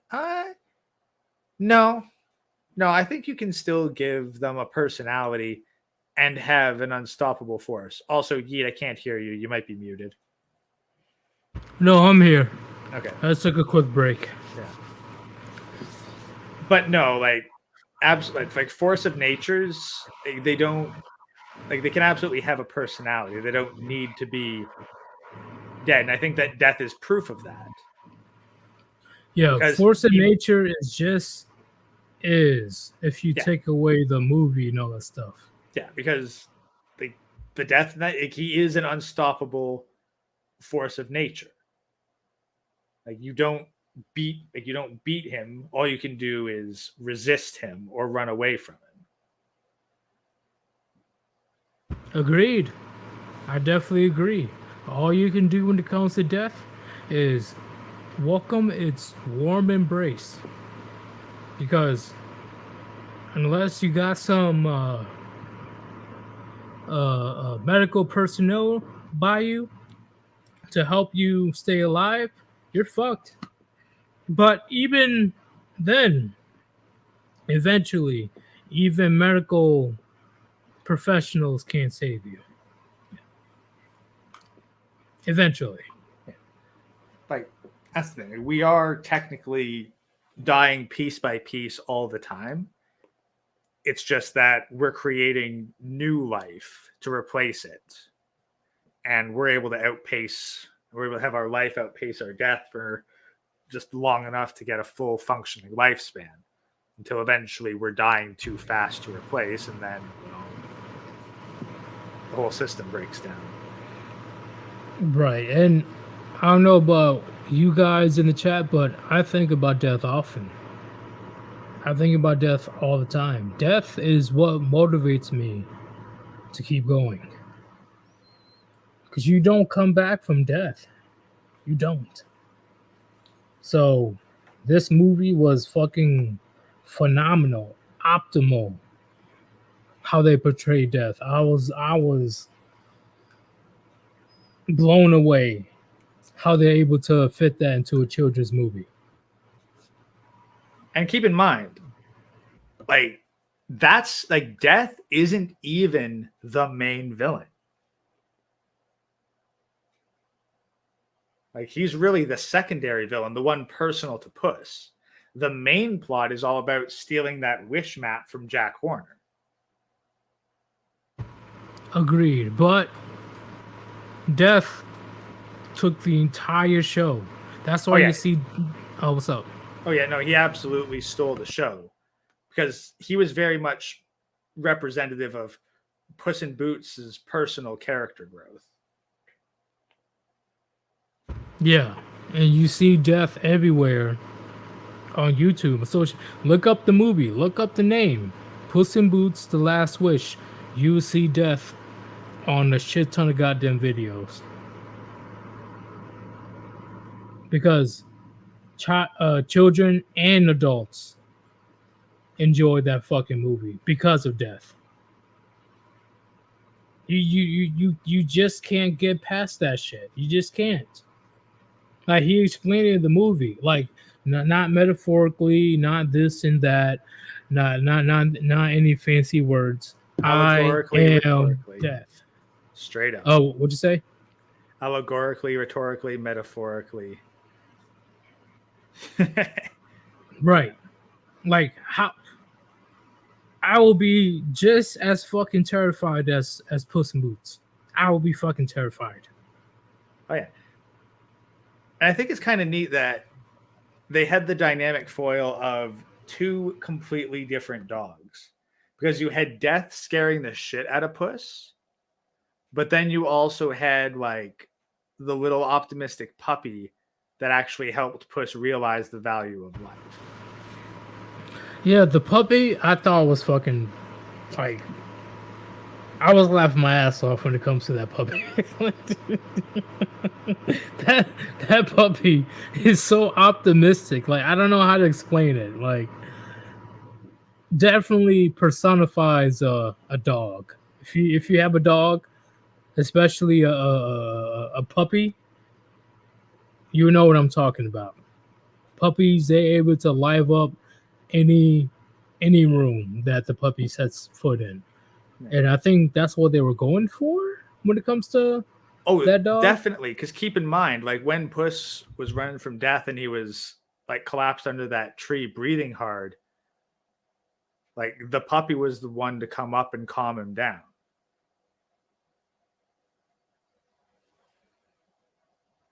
Like that, like this thing, it's like the puppy has all the tropes of like the annoying and naive, oblivious guy, but then when shit's actually serious, the puppy can read the room and knows when to be subtle.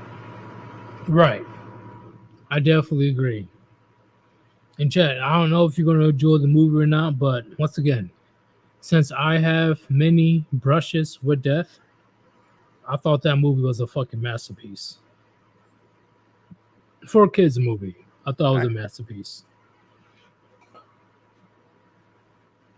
Yeah, definitely the best thing DreamWorks has put out in 2 decades. I personally believe that this is going to be the year of DreamWorks. If they put out a couple more movies, I wouldn't go it that hard because keep in mind, Disney ain't doing too well. So yeah, well, that doesn't mean DreamWorks is going to put out more bangers. I just hope that they're able to learn the lessons from this, what worked and what didn't, and then apply that to future ones. But because animated movies take so long to make, I wouldn't be surprised if their next 2 or 3 movies end up being somewhat lackluster, and we don't see another movie of this quality for another 2 to 3 years. So you will much rather have the movies come out within the next 2 to 3 years? Oh no, I just think it's going to, because like animated movies run on a very long cycle. Like they didn't finish this one and then start on the next one. There's already people working on the next couple movies right now, so they won't be able to take the lessons from this movie and apply it to a movie that comes after until they start the pre-production. Well, they did hint in a new movie. Well,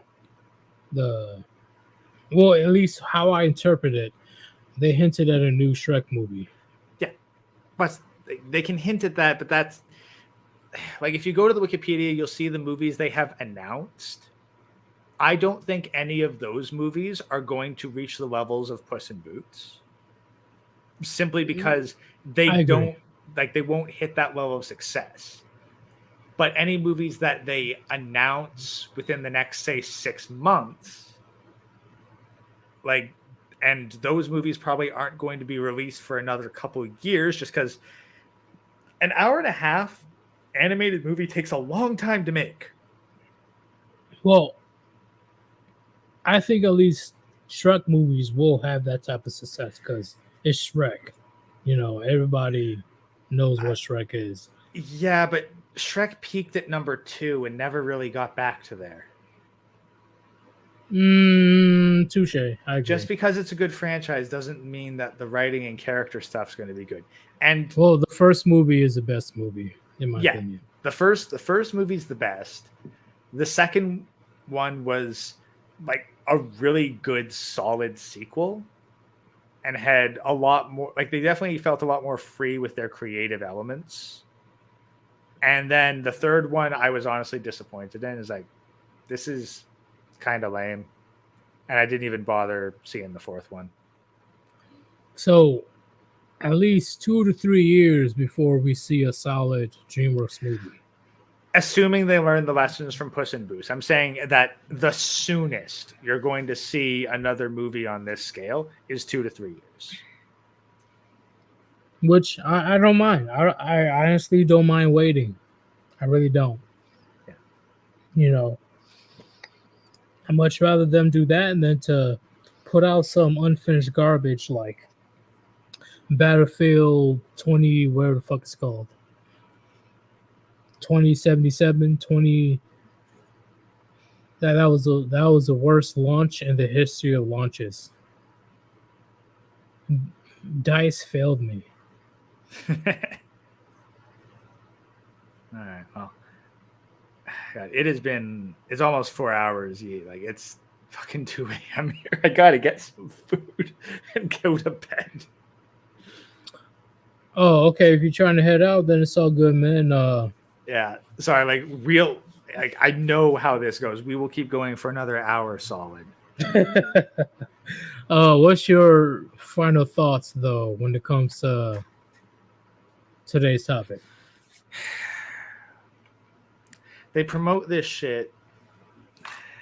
Like again, like there's fucking weak ass people who are lazy in any field. We see these people promoted because the people with money want that message to spread. Like, and they want it to spread because partially it's because, well, it sells. It makes money. Like telling a fat person it's okay to be fat. Like, sell more food, but then there's also like the outside financing as well. Like it's gonna fucking go broke and fall apart anyway, because you can only finance stuff so well. But what a lot of these people don't realize is that they're being mocked. Like, I'm pretty sure that no one is watching that fucking fatty beauty salon and thinking that it's so fucking amazing and stellar. They're looking at that and going, oh, wow. Well, I'm not that fat, at least. Oh, shit. Okay. When you put it that way, you're definitely 100% correct on that one. Because when it comes to promoting this fucking garbage, they're doing this on purpose. That's why we have this in our society today. You have a bunch of weak, frail, emotional, fat fucks that can't accept reality for what it is. And that is damaging our society as a whole. Would you agree, Gray?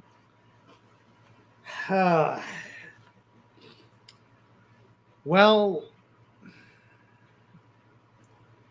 you know what?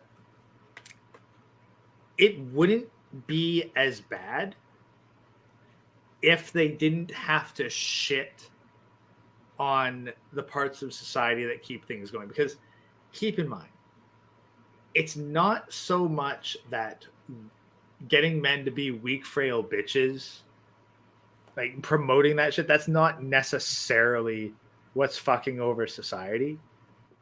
It is the demonization of the strength. It's not the promotion of weakness, but the demonization of strength and the hatred for strength that is fucking over society. Do you believe that there's a bigger reason why the promotion of,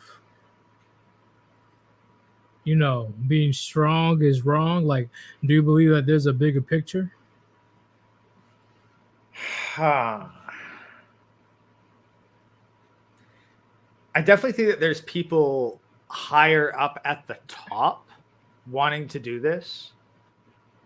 But I'll be honest, I wonder at their objectives because it strikes me the same as like you have women raising their ideal men, you know, sensitive fucking crybabies, all that shit. And then they don't like the men that they get.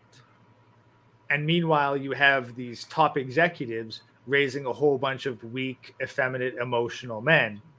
And then it turns out, oh shit, now there's no men to keep society functioning. So, how you. Okay, so. I know it's kind of a rhetorical question, but would you say that all this that's going on right now, at least when it comes to the promotion, is unnatural? Oh, it's definitely unnatural because if it was natural, then you'd be doing it in a way to make money. But like when you're making fucking fashion magazines, which I presume you're going to use to sell really expensive clothing, how many of these fat lazy fucks have the money to afford that? Like you're giving a bunch of you're trying to sell a bunch of expensive clothes to people that can't even go outside. Yeah, that is true. In HMAK Films, sorry, you don't have an A in your name. He says there might be a bigger reason, but I think the people in power just make up their own shit in their little echo chamber. I think he's got a point there because, like if you look at like communism, like that was not tested out and invented in the field. It was some dude at a desk writing up a fucking fairy tale ideal for how he thought the world should be. And then, surprise, surprise, when you put that shit into practice, it doesn't work. Karl Marx. Mm-hmm. That's the thing. Like capitalism was invented by people who had to go out and fucking live life and deal with the harshness of reality. Communism was made by a whole bunch of people who spent all day indoors writing at desks. Who do you think is going to create the superior system for real life? I agree, capitalism. Yeah. So, I definitely see what you're saying, HMK. You're definitely right on that one, but I don't want to keep Gray too hungry because he has to eat some good shit to, you know, maintain his gains. Yeah, so like I ain't eating in 8 hours, dude. I'm getting kind of antsy. Hey, I know how it feels like. Hey, I only eat 1 to 2 meals a day. When it's time to eat, it's time to eat. So thank you very much for joining, man. And chat, thank you very much for your participation when it comes to your engagement. I see nothing but engagement in the chat. I appreciate that. Also, if anybody donated, I don't know if you did or not. Thank you, anybody that did. And hopefully you enjoyed the gems that we dropped on you today. But we will see if we will have a stream tomorrow, depending on our schedule. But honestly, probably not, because like I got my video releasing at 3:30, then I got my Elden Ring stream at 4, and then Hammerhand streaming at 7:20, and then I got to work in the morning. What he's doing that Sunday sermon stuff? It's Sunday. He's doing his Sunday sermon. Like it's always. He hasn't done it in the last couple of weeks. Yes, he has. Really? Yes. Okay, then I'm wrong. Okay. Well, we'll see if any type of stream is going to happen tomorrow. Yeah, like he did fucking Myth of the Red-Pilled Woman. Like hold on, I got to look it up again because it was. Hold up. No, he did one this Sunday, but yeah, he did one last Sunday. What about the Sunday before that? Because I don't think he was. Well, no, I think he did the Matt Walsh one on that day, but I don't know if it was a Sunday sermon. Okay, then I definitely I'm not keeping up whatsoever. Okay, that's my fault. But we'll see if there's any type of time to stream tomorrow. But if not, we will definitely see you sometime next week. Okay? So we are out. Peace. Peace out.